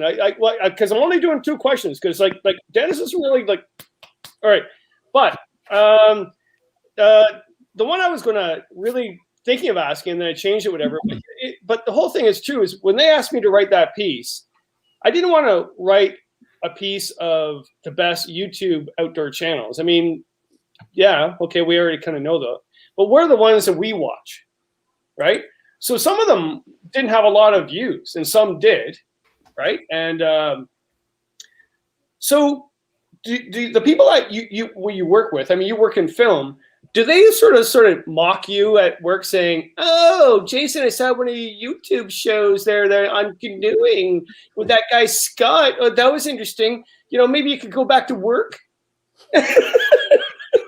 It's funny. You know, I think the majority of my coworkers just don't know that I do this. Not all of them, because I talk about it periodically, but it's just not something. And my sort of like work life is fairly apart from what I do here, you know, for now. Yeah, so there's a few people at work that kind of know that I do this. Maybe some of them are tuned in here tonight. I doubt it, but I mean, I'm connected to a few people from work through Instagram now. So maybe after putting that funny promo out there, they might be, you know. Anyway, there's not a lot of that because there's not a lot of people at work that realize that I have this other weird, you know, fascination on the other end of things. That's probably the case. It's probably the case with Dennis too. I mean, probably people that you work with don't even know what you do on a Tuesday night, right? So, yeah. But Scott, do people sort of say, "Hey, I saw you on that Jason video. Like, who is he? What's that about? Like, are you getting paid, man? Like, does he give you free beers?" I'm going. No, yeah, he eats a lot. Not so much. He does. He's got a tiny bladder. Yeah. Yeah, no, I don't know. I can't say I've had too many people. I run a little tattoo shop up here in Kincardine, so I generally see like a broad, diverse variety of people over the weeks and months and years and things like that. And when it comes up, you know, part of the job is just talking to people about, you know, you talk to them about their lives and the things they like, but inevitably a little bit about yours too. And when you find somebody who's a kindred spirit, you know, who's into the outdoors a little bit, I'll say, hey, you know, if you're up for it, if you're sitting around killing time one night, you should check out this YouTube channel of my friend. You know, there's a couple of videos on there. I'm in a couple of them. You might like it, you know. And I have had some people really like dig them, you know. They're like, man, this stuff is crazy. When you said you were doing trip videos, like I thought it was going to be like some stuff off your phone, you know. But you know, they see what's actually going on there, and they're genuinely impressed, for sure. It was interesting. I really realized Jay's YouTube life was taking on sort of a life of its own on that last trip that we took. And there was twice on the same trip in the park where people, as guys were paddling up to a portage and we were getting ready to go into that same spot, the guy yells out, "Is that the Carolyn Jane?" And he was like shocked that in the middle of the backcountry, he had run into this like YouTube legend, Jason Irwin, and he recognized the canoe and everything. I was like, I'm looking at him like, dude, are you kidding me right now? Like the chances of it were it was quite surreal, actually. So it's going to happen more often now because he's the new legend. He is the new legend, yes, and rightly so. Yes. And because Scott, he's peeing right now, we should really ask you this question. How would you respond to that on the portage if he wasn't beside you? Would you sort of say, because I have my buddies too, and they rip the hell out of me like that. Well, I get enough from Jay too, as you know from the Karma Moose video. He's got no qualms about sticking the knife in. So yeah, no. He's back. Yeah, just right here in portrait mode. This here. Oh, look, there we go. So much nicer. Yeah, I felt Wolf there for a little bit. There we go. Yeah, no, I frankly just found it. I found it quite amusing, and it was really kind of surprising, you know, being like genuinely in the middle of the nowhere. Like those people that we saw, I was just telling them, Jay, about people bumping into us on that last trip and being like, "Hey, is that the Carolyn Jane?" And I was just like, "What is going on right now?" Man? But I found it really amusing, and I was frankly really happy for him because I know the quality, you know, and you guys know, you watch his stuff. I know the quality work he's doing, and it's the kind of thing I do want to sort of shout from the rooftops sometimes. So I was super stoked that this guy, literally in the middle of nowhere, you know, 2 people out of a handful of souls that we saw that entire trip, and they were like, "Hey, don't I know you?" Like it was really quite wild, you know. Has there ever been a circumstance like this? I was on a trip with Tim and Speedo Man in the Kawarthas, and we actually were sort of bushwhacking on some route that I knew, and a young couple came around the corner, and they had a small dog off the leash, and it jumped at my dog and bit its throat and drew blood, like blood was coming out of my dog's throat. So I hoofed the dog, like I kicked the dog. I don't know what kind of dog it was, but I kicked the dog, like, and she's like, "How dare you? How dare you do that?" I'm thinking, sorry, but your dog just bit my dog with blood coming out of its throat, so I'm kicking it. Yeah. And she goes, "You're the happy camper. You're the happy camper." Oh. And I went, "I don't care who I am right now. I'm still hoofing your dog." And Speedo Man fell on the ground laughing so hard. And have you ever had that moment with Jason on the portage? No, not that kind of moment. Thankfully, no. It sounds like you were just on the very edge of being a victim of cancel culture there at that moment. Yeah, this lady writing a Yelp review or something. "Happy camper hoofed my dog down the portage." Dog kicker of dogs. I should never tell that story, but that's why do you hate animals? Yeah, I hate him. Yeah. That was the only. Sorry, I was gonna say that was the only trip I ever got recognized on. But it was just weird that like it happened at the beginning of the trip and then again at the end of the trip. The first time it was just funny. It was just a weird coincidence, and then again at the end, I was like, "Are you kidding me right now? Did you pay these people to do this?" Like, yeah, that long portage out of I can't. What was the loop that we did there? Welcome, you know, of welcome. Yeah. You know, you just for that whole portage, he was ribbing me like, "Oh yeah, well you're pretty famous now, so He'll play on your discomfort, right?" Yeah, that's good. My buddies do that too. It's like, would you shut up? Awesome. Meanwhile, inside, I'm like, "Yeah, I'm famous. I'm famous." And then, so Scott's going to be carrying your canoe now. Yeah, well, he'll probably be like hiring people to do it for him now. He'll just be there like sending out angry tweets down the portage. Yeah, as he's got some young like summer student hiking his canoe over roots and rock. His own Sherpa, right? Yeah. Okay, I'm going to ask Jason and Scott the same question. Two. Okay, so. Really quickly, Jason, name 3 favorite moments that you loved out on a canoe trip, but you did not film. Go. The first one was my first trip to the French River. And, well, there's a bunch of them. This is one of them for sure. Trip to the French River. I can't remember what the hell trip it was, whatever. But we were doing something that we like to do often, which was when it gets dark, nice and dark, particularly if the moon is waning and, you know, the stars are beaming and you don't have the moonlight to interfere with it. We went out on the lake on a glassy night late. And for those who have done it, like you'll want to do it again forever because it's the coolest thing to be like just cutting through a glassy lake on a super starry dark night when there's not the moonlight to kind of take the punch out of it. It feels like you're floating through space, you know, because you have the stars here and you have the exact replica here off the reflection of the lake. And we stopped in the middle of the lake and I think I got out of my seat and kind of, you know, managed to lie down on the bottom of the canoe and have a nice clear view of the sky. So you just have that nice floaty feeling lying on the bottom of the canoe, and all you see is cosmos. And I just burst out crying. I don't know what it was. It was like religious, or I have no idea. Maybe I was a bit high. I can't remember, but it wasn't that. You know what I mean? It was one of those things where it just hit me, and I couldn't explain what it was. Call it God, call it nature, call it whatever you want. It was just awesome, you know. And I remember it was Yarko was in the boat with me at that time. Scott it was in his boat, and he has this big, huge, 18, a big, beautiful cedar strip. Like you can lie down in that thing. And anyway, it was. I remember trying to express it to him in words later. It was like, dude, I don't even know how to tell you what just happened to me, but it was awesome. Center of the universe or something. It was just crazy, you know. So that was one of them. Okay, so the show really, like, the show's not 3 days long, so one is good enough. Thanks for saying it like it is, Kevin. Can I throw in a quick one? I'm going to throw in a quick one. This is one of my favorites, and in a similar vein to what Jay said, but opposite time of the day. On maybe a couple trips ago, we got up at the ass crack of dawn. The sun hadn't fully even come up over the trees yet, and it was one of those like cold Algonquin mornings, but the water was, you know, basically still pretty warm this time of year.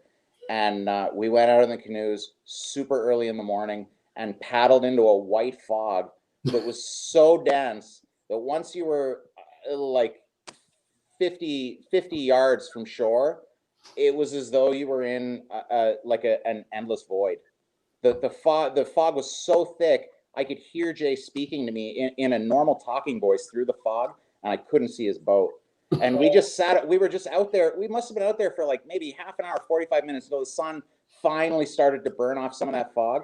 But it was truly one of the most surreal, dreamlike, unbelievable, like moving experiences like that. And again, like the water was glass. It was like liquid mercury you were paddling through, you know, and just this enveloping white nothingness all around you. And the canoes just seemed like they were gliding on ether. It was like, that was truly one of the more special, magical moments. And again, something you couldn't get on camera. Like it would be me. You'd just be shooting like white paper, basically. Like it was really, really spectacular. Wow. It is so glad that they have these artsy people on your show, kid. I know, right? Really, they're very artsy. Talk about adding value, right? My Lord. Okay, so I'm going to flip it around, and I'm going to say, Jason, what is the one time that you did film that you were so glad you filmed?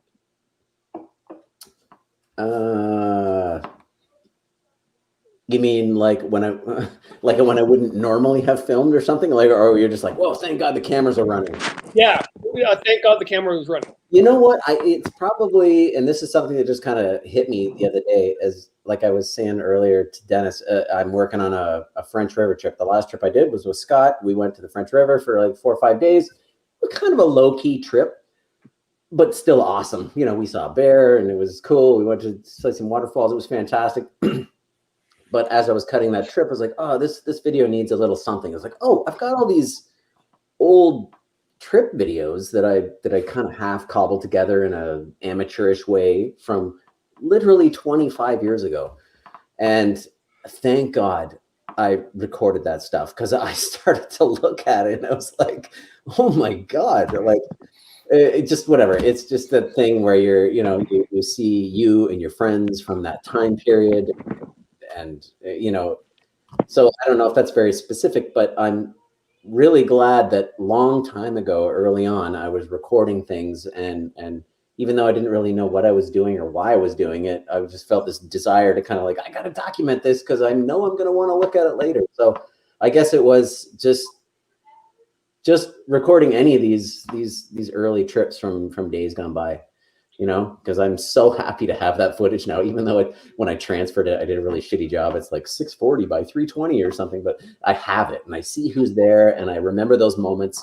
I have a terrible memory for many reasons, but you know, maybe that's part of why I have this such intense desire to document things, because I know that my memory will not serve me well and that videos will, you know.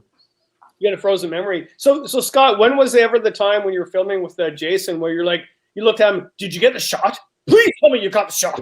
Well, I tell you, when I got the redemption trout, Yeah. because man, I dogged so hard for those fish, and I went into that trip fishing is fishing. You're never guaranteed to catch fish, but I went into that trip so optimistic that I was going to catch fish, and we knew there were fish where we were, and everything was there in place. And when I was fishing that pool, of course, Jay watched me make the first few casts, and I had struck out time and again that whole trip. So he watched me make the first few casts, and I know that inside him, he was like, okay, well, here we go, more of the same. I better noodle around here and take some, So he was off, like, taking shots in the bush and taking shots. There's a little waterfall right at the head of that pool. So he was taking shots of the waterfall and stuff. And all of a sudden, I hit the fish, and I was just like, Jay! Like, I was like, tell me you are freaking getting this right now, He didn't unfortunately get me hooked up with it, but he got there pretty quick to get me fight it a little bit. Jay, were you thinking like, yeah, right? Yeah, I'm sure he was by then. I'm sure he was, because it was kind of ridiculous, man. I mean, we fished spots that I was sight fishing to trout. You could see them there, and I could not beg or borrow a bite from them. And I was trying to be so stealthy. I'm not a great fly fisherman, but I've done it a few years, and enough that I was like, you're just killing me right now. Like, as if you won't give me throw me a freaking bone, Yeah. And I had been skunked in Algonquin before, and I was like, seriously, we're going to go this whole trip, and I'm not gonna. It was really like after 3 or 4 days, I was like, I don't even want to talk about fishing right now. But that pool that I finally got those fish in, it was like a little gem. Like like you were like, this is the pool where it happens. Yeah. You couldn't have written it better. Yeah, just visually. I mean, right? Like, it's like, there's a lot of people who know that pool. It's just like one of those things. Yeah. You come there and you're like, oh my God, this is where you catch brook trout. Like, it's it's like some storied pool from some old, like Outdoorsman magazine or something. And sure enough, they were in there. So it was pretty magical. Can I also throw in, Kevin, to your last question about and this is a more broad general answer than Jay's was, but in terms of is there stuff that you're glad you got it on camera? You're glad you had the film there. Jay and I have been camping with our kids since they were 3 or 4 years old. And there's been many a trip where we're striking out there, just two dads and their kids in the boat, and people are paddling back the other way, and they're going like, wow, good luck, guys. They're like, holy crap, those guys have their work cut out for it. But man, it is truly one of the greatest gifts of life to take your kids out into the woods. And that's something I'm so grateful for, that Jay has been filming and capturing all those images and all those moments for so long. He really beautiful Christmas gift that he gave us last year was a couple books that he had made of some of the trip photographs. He was just holding them up earlier. A couple little picture books he had made of some of our trips from years past. And I mean, the quality of this guy's shots, and these books are just stunningly beautiful and bring a tear to my eye every time I look at them, because they capture just such raw, innocent beauty of your kids in the outdoors like that. Yeah. And that's why I'm glad Scott is here tonight, because I knew I wouldn't be able to answer half these questions. And he just nailed it right there, Kevin. To your point, it's stuff like that that's just, I mean, the first trip we did with our kids was when we didn't have our second kids each. I had a daughter and he had a son, and we went out and we were I don't know, 4 and 3 or 5 and 4 or whatever. It was a lot of work. It was kind of a crazy trip, but it was just, you look back at it later and you're like, thank God I have that stuff. Magic, yeah. Well, it's really good. I mean, I mean, when I wrote that piece, some people did say, well, wow, those are great things, but I don't know half of them. Who's this Jason guy? And I said, look, Jason films really well. He does a good storyline, and he has a Bill Mason voice. You do, man. You do. It's calming. It's like, I'm very calm. He has a great narrator voice. Yeah, totally. Yeah. So you're doing really well. Nerds. So okay, guys, I've got 3 more people on that, and 2 others in the basement that I'd like to get on here before our 9 o'clock closing time. Yeah, I'm leaving. See you. Stick around in the green room, and we'll talk to you. It's very nice to virtually meet you, Kevin. Yeah, well, for sure. We'll go out for a paddle. Oh my God, I would love to. One of your viewers just made a request for the 3 of us to do a trip. Yeah. That would be a pretty epic adventure, I think. Okay, Kevin, we'll see you in a bit, bud. All right, bye. All right. All righty, Matthew Hahn, how you doing tonight, buddy? I'm doing well. How are you guys doing? Just really quick before we go, I got River King Pete and Holsch. I see you in the basement. I'll have you up very shortly, so bear with me. Carry on, Matt. I'll make it quick. Jason, you're one of the few people who brings an audio recorder out with you. How important is audio in your editing? Because a lot of people overlook it. You know, it's funny. I have that thing. I've used it.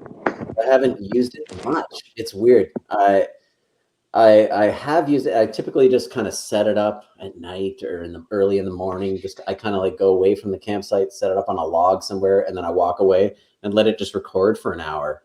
And then that'll be, you know, nat sound, you know, whatever you want to call it. It'll just be stuff that I use later to kind of interject or layer on top of other stuff that is appropriate, you know.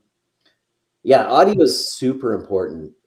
It's just as important as the visual. A lot of people don't know that Jay is also a really amazing, recreational music producer, and has made some pretty amazing. Where him and all our friends are kind of into like pretty lush electronic music, and Jay has made some really excellent tunes in the past, and is just like I think also because of his work has a very keen and discerning ear for sound and sound quality, and is really picky about that kind of stuff. So I think not only with field recordings like that, but also in the way that he produces his audio when it comes down to editing and mixing those videos. I can definitely see Jay's hand in it, you know, in the way that he creates his. You should tell them a little bit about some of your. I know some of your soundtrack editing and stuff that you've done. Like Jay has made some really, really creative use of some like royalty-free sound properties and things like that he's used, and you know, by flipping them and sound designing them and doing stuff to them, he's essentially remixing them and making his own unique tracks out of them. But it's really quite remarkable, That's man. giving away your secrets, eh? There, Jason. Yeah, but it's you know, it's impressive because again, like even I guess my point being that even with that stuff, Jay is too picky to just take some stock royalty-free like sound tone, you know, and just lay it behind his footage and let it go. Like he's always in there mixing and crafting, and it's one of the things I appreciate about him, you know. And yeah, I think it comes through again in the final work. To your point, Matt, yeah, I do have a little recorder and I do use it, but I don't use it as much as you think I might. I try my best to actually rely on the audio that comes from the cameras, whether it be the GoPro or the, you know, the SLR or whatever. And it's, you know, it's kind of hit and miss. But when I cut my videos, I mean, honestly, I do sometimes layer in stuff that I've recorded on the recorder from previous, you know, like if I'm shooting some morning stuff or something, and then I've got some recording from like 3 years ago that I did of a morning in Algonquin, you know, whatever, I'll use that, you know what I mean? Like I don't feel like I'm like stuck to like, I can only use the video that I shot in that moment or whatever. Because like I said, when I'm doing those videos, I'm trying to encourage people to go out there and experience it. So I'm just doing my best to give them a taste of like, this is how freaking unbelievable it can be, you know. And you can't always get that across, but yeah, that's what I'm trying to do. And I can kind of see that in your stuff too. You know, it's funny. I've been aware of your stuff for a long time. Like I said to Dennis, same with this channel, like so many things. I'm so freaking busy and lazy, whatever it may be. But so many things slip through the cracks, including your stuff. So I've kind of been catching up this past week because I've seen you as I caught up on Dennis's show. You're a regular contributor and person who's on the show. So I was like, God damn, I know Mark in the Park. You know, it's there in my, and I've been watching your stuff, and and first of all, I'm struck by like two things. Why don't you have more subscribers and views on your videos? Is beyond me, for one, as it is with many people, to be honest. But I can see that you're kind of in the same vein. You're like a very kind of high production quality, and you're trying to get across that feel you get when you're on a trip, you know, and the sensation. Which is very difficult to do.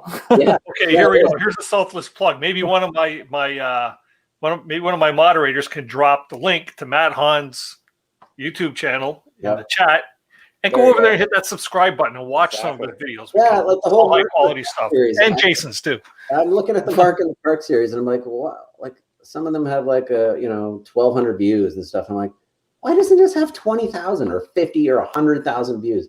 You know, if people are coming to these videos to kind of get a taste of Algonquin, see what the roots are like, you know, use it as a source of information for what I need and what I don't need and how to make this happen. why aren't they using this as a resource? And I don't know, whatever. There's all sorts of strange things about why people watch what they watch, but yeah, that was one of the things that struck me about your stuff. Is like, this guy should have way more views. I really appreciate that, Jason. That means a lot coming from you. Yeah, okay. Thank you. Yeah, no problem. Matt, we'll see you at the after party. See you there. See you in the green room, buddy. Hey, welcome to the stream. Holsh, how are you? Hi, hello. Hello. I'm from Berlin in Germany. Wow, hello. Thanks for popping in. I just wanted to use the opportunity after I read the chat and after I heard what you all say and what you are talking about, the technical aspects, which are amazing. So it's just beyond other things. But I just wanted to use the opportunity just to thank you, both of you, because especially 2020 was a very difficult year for, I think, possibly all of us. That's for sure. And so my opportunities to do my own canoeing weren't too much.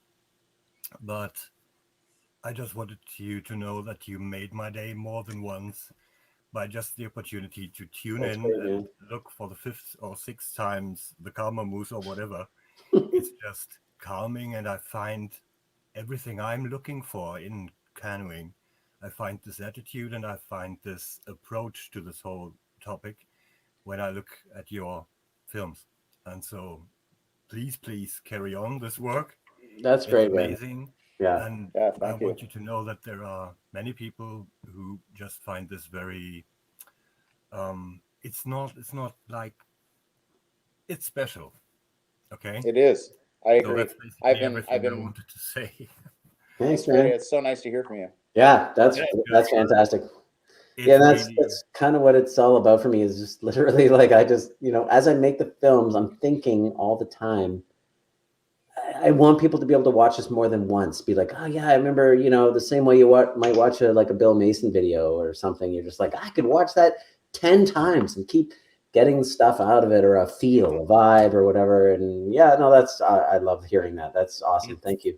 It's for me, it's just a thing when I'm longing to do the stuff, or just being in the workshop and cleaning my canoe or whatever, or the day is just difficult. This is just what I can turn on, and with this switch, everything goes better. And the other thing is the attitude you show with being outdoors, and how to behave, and what's what is the thing which you naturally do, and how you behave, how you respectfully behave, and you bring this across. And this is something which really to the young people, I think, is just a very important thing. And it's just not screamy, it's not flashy, it's just switching it on and I'm so glad you appreciate it. It's cinematic. It's easy on the eyes, right? That's great, man. Thank you very much. That's very nice. Dennis, thank you for the opportunity and for your channel. And thank you. Jason and Scott. Okay, I'm gonna throw in a really quick story before you go.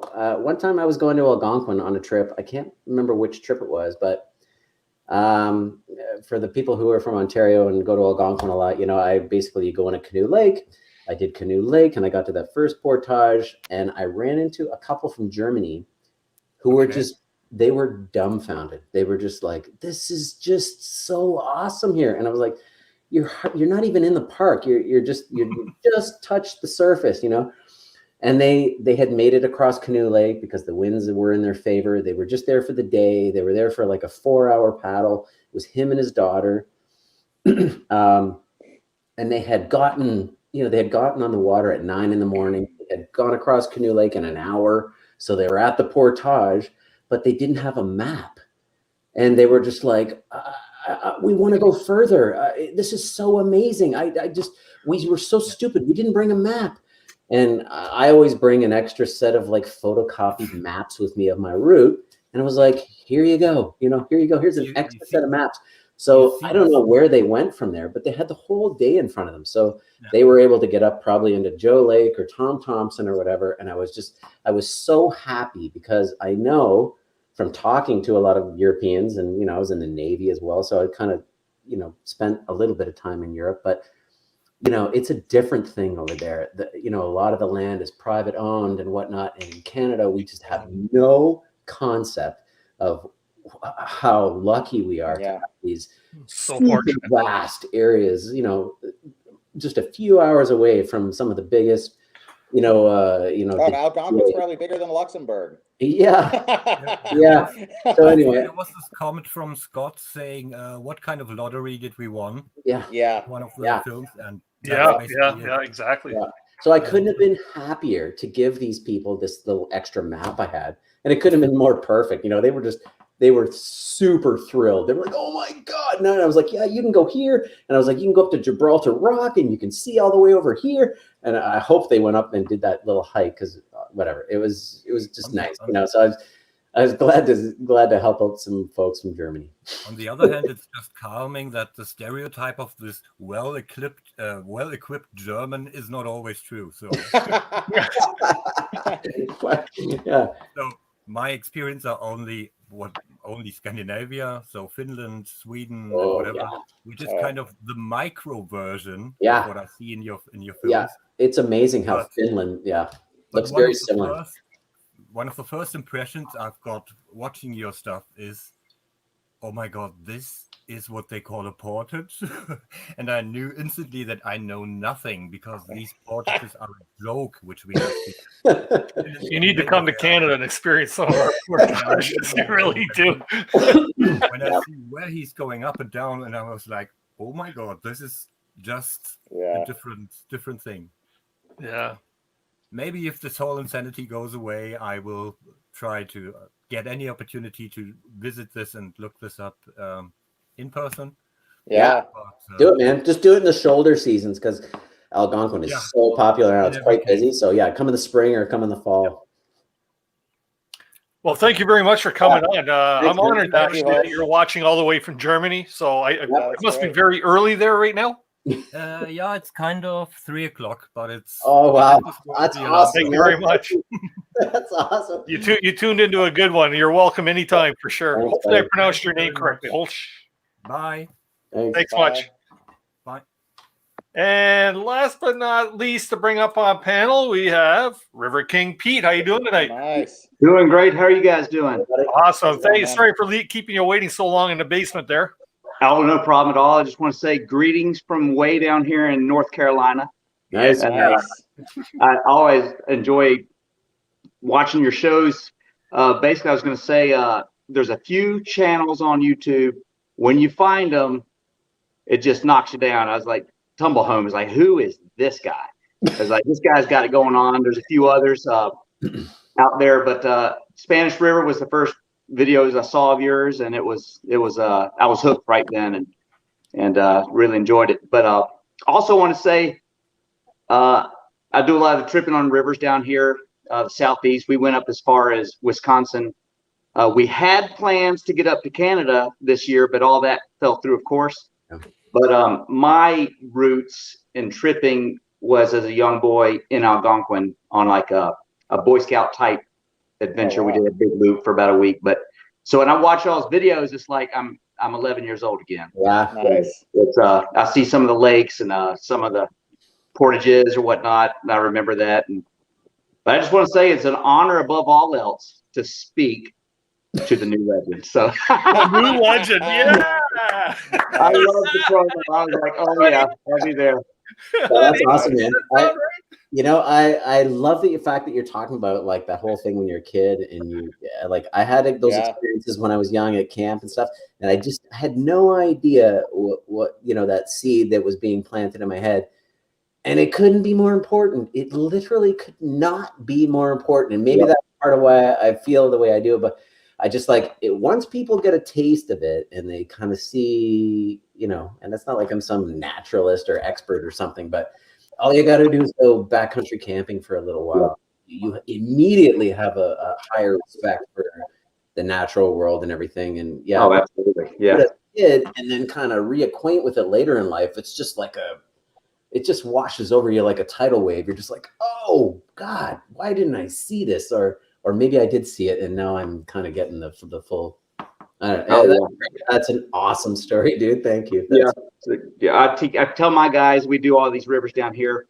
Our camping trips are mostly a couple 100 miles, maybe a source to sea, or maybe 150 miles, all in the good flow. So there's almost no portaging except for an occasional dam. And I kept saying, you got to go to the Taiga. You guys got to see this place. And I've been to Alaska as well, a little bit. I've been up there, and I keep telling them we got to go north. So we had the plan set, and then this year just went crazy. But I can't wait to get back up there. So I know y'all are all iced over at the moment, and I feel blessed to paddle year round. But I'm also always jealous that my backyard is not the back country, the North Country. So y'all are blessed in your own right. I mean, it's good to experience all of it, but it's beautiful up there. That's God's country for sure. Yeah. Thanks, man. Yeah, man. That's great. Where in North Carolina are you, Pete? I am central North Carolina, near Greensboro, if you know anything about that, but a few miles from the ocean, halfway between the mountains and the ocean, basically. I know Dennis wants to get out of here. I'm just going to tell you a super quick story. I'm good, man. Years ago, I did a car trip down to Asheville, North Carolina with a friend of mine to go. She was going to a wedding, and she was with a guy at the time and everything, but they'd been on this huge summer trip, and he couldn't get the time off work. And I was a close friend of theirs as a couple. And she asked if I would drive down there with her to go to this wedding with her friend. And as we rolled into Asheville, I realized I needed a haircut for the wedding. And I went into this awesome little nook, this little like corner hole of a barbershop called Slim's Dewdrop Inn Barbershop. There's this little black barbershop. I walked in there. Everybody's head turned when I walked in. And I was like, can I get a haircut? They're like, yeah, just put your name on the board. So I sat down and waited, and Slim took me in the chair himself. He was like, where are you from, boy?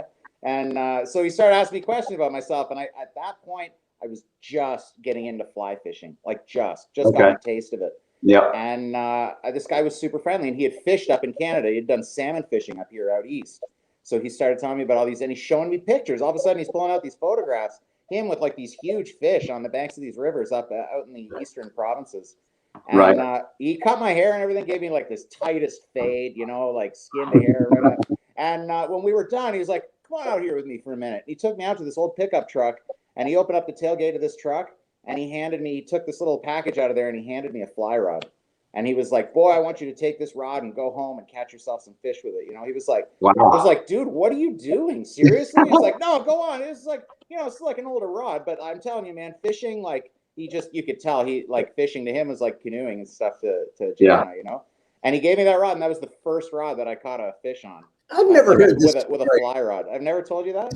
No. That was the first rod that I ever took a fish on a fly with, and I that changed my life after that. I was hooked. But I thought that was such a beautiful gesture from this guy who didn't know me from shit, And he was such a friendly, nice character. And I ended up later working for the first 3 years I had a tattoo shop. I worked out of the back of a barber shop, and it was just such a real classic moment of like Americana, It was a really cool thing to have walked into, and then just such a generous gesture on his part, and something so meaningful.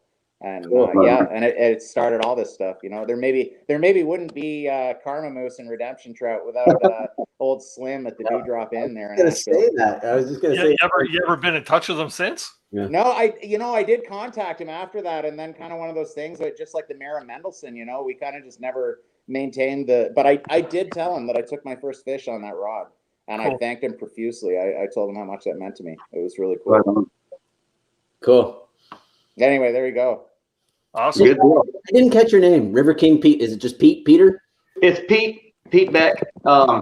We call each other River King. There's a cast of characters on the channel, and it's River King Brian, River King. Who? Nice. I should have put Pete/River Kings. I realized too late. I was like, oh, I've missed the format here, but oh well. Yeah. Well, none of us knew what this thing was going to become, right? Like I called myself Tumblehome, and everybody gives themselves crazy names, and then you're just like, oh, I didn't realize this was going to become like my job, or right? Yeah. That's why forever I didn't have my name connected to my channel. I was like, okay, finally, I got to put my name out there. Yep. Anyway, yeah, I like the name Tumblehome. It's kind of catchy. It kind of fits with the mystique of your edits as well. Thank you. Kind of that, if you're out in the bush Tumblehome has a different meaning than if you're sitting in your living room. So yeah, I kind of like it. Sweet. Pete, stick around on screen here for a minute because I want to ask Jason to tell us a story about his cedar strip canoe. Sure. Right on. I had one of my regulars on the show who couldn't tune in tonight because he was working, and he wanted me to ask you distinctly the connection between you and the canoe and what the story is behind. Yeah, it's kind of a cool story. That boat is it's a 14-foot. It's called Puddle Duck. That's the design, Puddle Duck. By Gilpatrick is the guy who wrote the book about how to build this boat. Anyway, it was built by an uncle of mine. Not a guy that I was really close with because my dad, long story. But anyway, I didn't know this guy that well until later in life. And then we started connecting with them. And I explained to him how much I was into canoeing, and he used to take me out fishing in the Thousand Islands area in Ontario. And he started telling me about how he's been building kayaks and canoes for eons, and that the very first boat that he ever built was that boat. And he built it, and as he was about halfway through it, he realized half the mistakes he was making.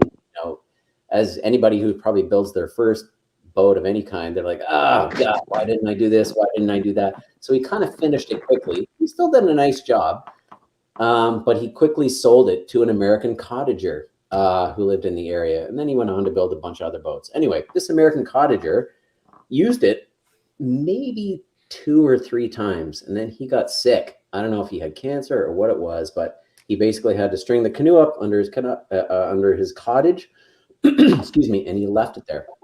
And it sat there for, I don't know, 25, 30 years.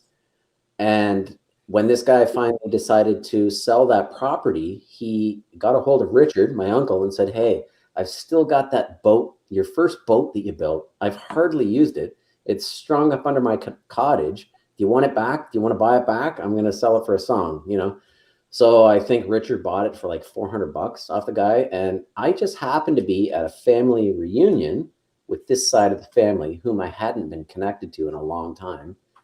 And I was talking to him about canoeing and stuff. I was like, yeah, I'm kind of looking for a solo boat, something smaller. I've got this big 17-foot, flat water boat. Anyway, he was like, oh, there's this American cottager, blah, blah, blah, told me the whole story. He's like, he wants to sell me this boat for like $300-400. He's like, it's yours. Just give me whatever he charges me. You just give it to me. As long as I keep this boat in the family, we're good. I'm like, a cedar strip canoe, a small 14. $400. I was like, what are you talking about? And I left with it on the top of the car. I had no idea, that I was about to get a canoe, and there we go. And that was it. And I still have that boat. I'll never get rid of that boat. I have a new lightweight, carbon thing, but I know I'll keep using that cedar strip boat for a long time. And so that's basically the story. It's built by an uncle of mine. He went on to build a series of kayaks in particular. I think he built 3 or 4 more canoes, but at least 10 more kayaks.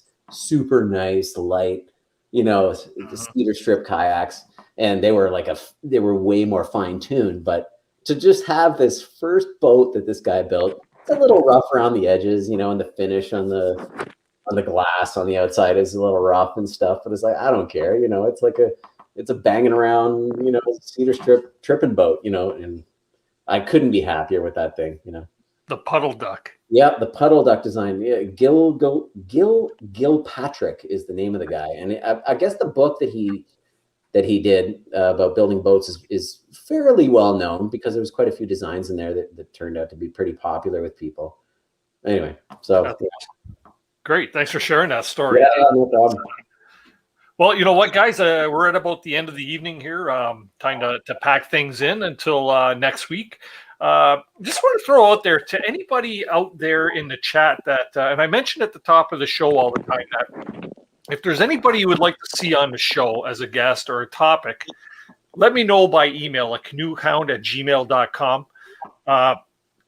Jason's name came up many, many times, and when I reached out to Jason, he snapped his fingers. He was right in, all in for this. So that's great, Jason. Thanks very much. I appreciate that.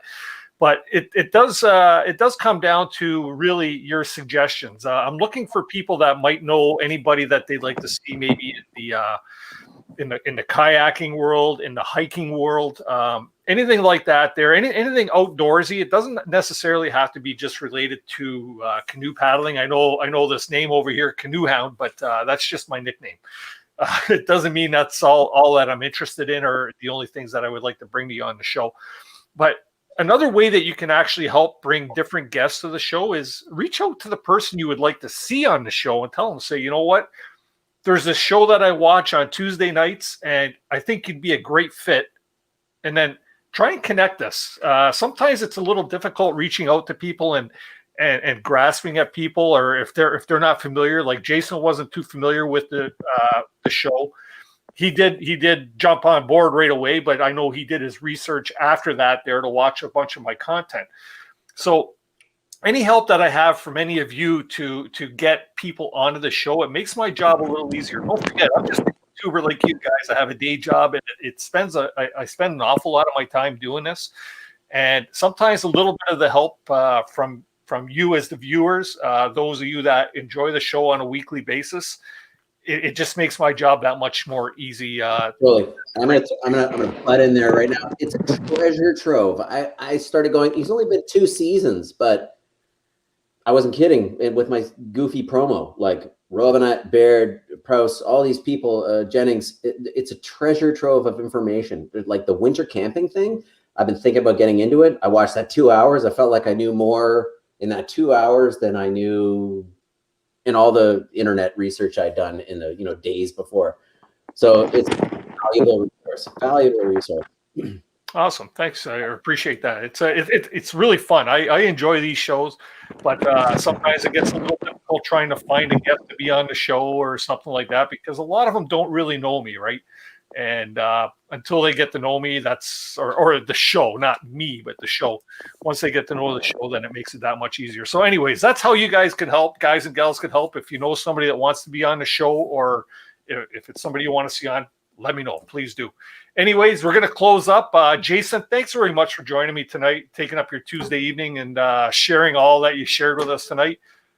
Scott, you too. Thanks for jumping on and adding value This was fun. To this guy over here, right? So yeah, it's been super fun. Yeah. And as usual, everybody in the chat who tuned in and shared your questions, and to all you guys like you, Pete, down there, Mark, Matt, Kevin, and Holsch. That was great. That was super nice. Yeah. All the way from Germany. Thanks very much for gracing us with your presence tonight, or to you in the morning. I think he actually got a hold of me on Instagram. He wrote me a note. He's like, "I'm going to set an alarm for 1 o'clock in the evening." I didn't know who was talking to me or what was going on. I think it was him. He was basically saying, "That's so cool. That's alarm to get up." Yeah, so cool. Yeah, that's possible. So you know what? Thanks very much. Anyways, everybody's been great. Just a reminder: if you like the show and you're new to the show, please hit that thumbs up. It really does help us grow as a channel. It shows YouTube that you're taking interest. If you want to see more great shows like this here, please hit the subscribe button. Maybe follow us on Facebook at CANOEHOUND'S Outdoor Adventure Show, and you'll know exactly what's going on with the show, who we have for upcoming guests. That all will make you stay in contact with us. What else we got here? I want to make sure. Next week, we're still working on next week's show, so we will get that posted on Facebook as soon as we know what is going on there. And you know what? That is about it.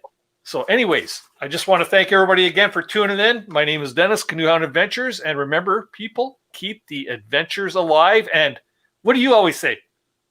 Are we camping yet? Are we camping? There you go. That's coming Camp up. Camp 'em ups. Awesome. Pete, stick around. Yeah. Have a great night, everybody. Ciao. See you next week. Take it easy, guys. Thank you. Bye.